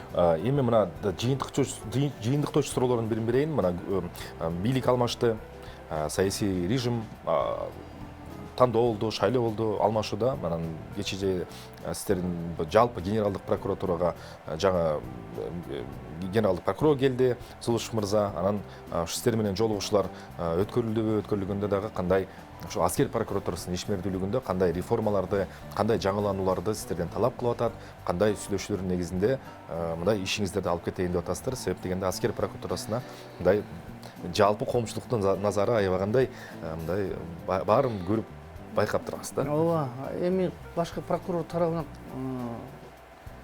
биринчиден жарандардын көйгөйлүү маселелерин кароого. Мисалы, ата-эне болуу, аскер кызматчынын ата-энеси болуу, бир тууган болуу, жакындары болуу арыз менен кайрылганда тыгыз карап, толук, объективдүү ар бир дооматтарын текшериңиздер. Мисалы, биз азыр ишти алып барып атабыз, өздүк кабыл алуу кабинетти ачып туруп чакырып, арыздануучу менен жеке өзүм как прокурор катары кабыл алып, койгон дооматтарын текшерип, ал боюнча тергөөчү же жардамчыга көрсөтмөлөрдү берип, ошону иш алып барып атабыз. Ал эми могу Кыргыз Республикасынын аскер прокуратурасынын башчылыгы тарабынан мындан сырткары суицидтерди жана уставдык эрежелерди бузбоого иш-чараларды күчөтүү боюнча бизге талап коюлган. Биз азыр жана айтып кеткендей денелерди кезектүүсүз барып текшерип кароо. Андан сырткары биз азыр аскер командачылыгы менен биргеликте аскер бөлүктө камераларды, видео байкоо немелерди, видео камераларды байкоо аппараттарды коюуга талап кылып атабыз. Себеп дегенде күнүмдүк казармада солдат эмне кылып атат? Мисалы, уставдык эрежелер балким болуп калса камерага түшүп, ошодон да кичине адам карап туруп, камера турса тартынар деген ойдо. Андан сырткары эгерде тилекке каршы факт болуп калса да ошол далил катары болгон максатта биз командачылык менен биргеликте ошол көбүрөөк камераларды орноштуруу. Андан сырткары могу жаңы келген аскер кызматкерлердин адаптация деген программа түзүлгөн. Именно жаңы келген, жаңыдан үй бүлөсүнөн келип туруп, таптакыр башка коомго келип, военный организация деген аскердик организация бул башка коомда ата-энесинин немесинен келип, анан бала биринчи нагрузкасын тамак ашына көнө албай, нагрузкасына көнө албагандыктан ошо адаптация программа түзүлгөн. Андан сырткары Кыргыз Республикасынын 2012-жылы номер 1-22 августта буйрук чыккан, директива чыккан. Суицидтерге каршы иш-чаралар деп. Ошонун негизинде иш алып барып атабыз тоже. И талап кылып атабыз командачылык тарабынан ошол. Чоң рахмат, ишиңиздерге ийгилик болсун. Чын келгенде бир өзгөрүүнү баягы бир тармактан же болбосо бир мамлекеттик мекемеден издеп ошол жактан эле каза бергенде бул дээрлик мүмкүн эмес. Баардык өзгөрүүлөр горизонталдык түрдө дагы, вертикалдык түрдө дагы болсо деген жакшы үмүтүбүз бар, илгери үмүтүбүз бар. Ошондуктан эң негизги ошо элдин атынан дагы сиздерге бир сураныч, аскер прокуратурасы болгондуктан, аскер милдеттемеси баарыбыздын мойнубузда болгондуктан ошол биздин жигиттерибиздин, биздин бир туугандарыбыздын саламаттыгы, сактыгы, алардын өмүрү, алардын менталдык, физикалык өнүгүшүнө аскер өзүнүн салымын кошсо, аларга кедергисин тийгизбесе, психбольницаларда оорукчан болуп штампы басылбаса, дени сак, аман эсен бойдон ата энесинин кучагына, бир туугандарынын кучагына, анан кийин мамлекетке өзүнө дагы бир мына жашоосун жакшыртканга жакшы шарттар түзүлсө деген ошол биз тилекти аскер прокуратурасынын ролу абдан зор. Биз сизди көрүп алдык, таанышып алдык, билип алдык. Ошондуктан мындай эмкиде барган сайын ушул учурлар азайса, кыргыз армиясы дүйнөдөгү эң алдыңкы, өнүккөн жана гумандуу, адам укугу сакталган органдар, аскери кызматтарына айланса деген үмүт менен сизге рахмат айталы. Ишиңиздерге ийгилик болсун. Эми урматтуу телекөрүүчүлөр, өзүңүздөр жакшылап көрүп атасыздар, түшүнүп атасыздар. Биз 2 саат ичинде ошол чоң теманы иликтеп казган күнү дагы ар бир адамдын өздүк жоопкерчилиги бар. Мисалы, ар бир Кыргызстан мырзасында ошо эл жерине кызмат кылайын деген жакшы пикири, ою бар, илгери үмүтү бар. Бирок ошол үмүттү мамлекет тарабы дагы бышыктап берсе, жана мен айткандай, ата эне баласын же болбосо жигит өзүн мамлекетке аманат кылып тапшырган соң ошол аманатка кыянатчылык болбой, эки тараптуу жакшы ишмердүүлүк жүргүзсө, анда буюрса сөзсүз түрдө кыргыз армиясында да болгон, кыргыз армиясы аркылуу кыргыз мамлекетине болгон эл аралык аброй, эл аралык колдоо дагы уламдан улам күчөйт, жогорулайт деп ишенебиз. Ошондуктан иш күнүн кечеси берүүбүздө ар кыл тармактагы ар кыл темаларды көтөрөбүз. Биз менен болуңуздар. Учурда сиздер түз эфирден YouTube, Одноклассники жана Facebook социалдык желилерин көргөн болсоңуздар, бир канча сааттан кийин ошол эле көрсөтүүбүз Кыргызстандын бардык телеканалдарында кайталоо аркылуу көрө аласыздар. Сиздер менен бүгүнкү кештин кезекчиси мен Эркин Нурбаев болдум. Сак саламатта туруңуздар. Кийинки эфирде көрүшкөнчө.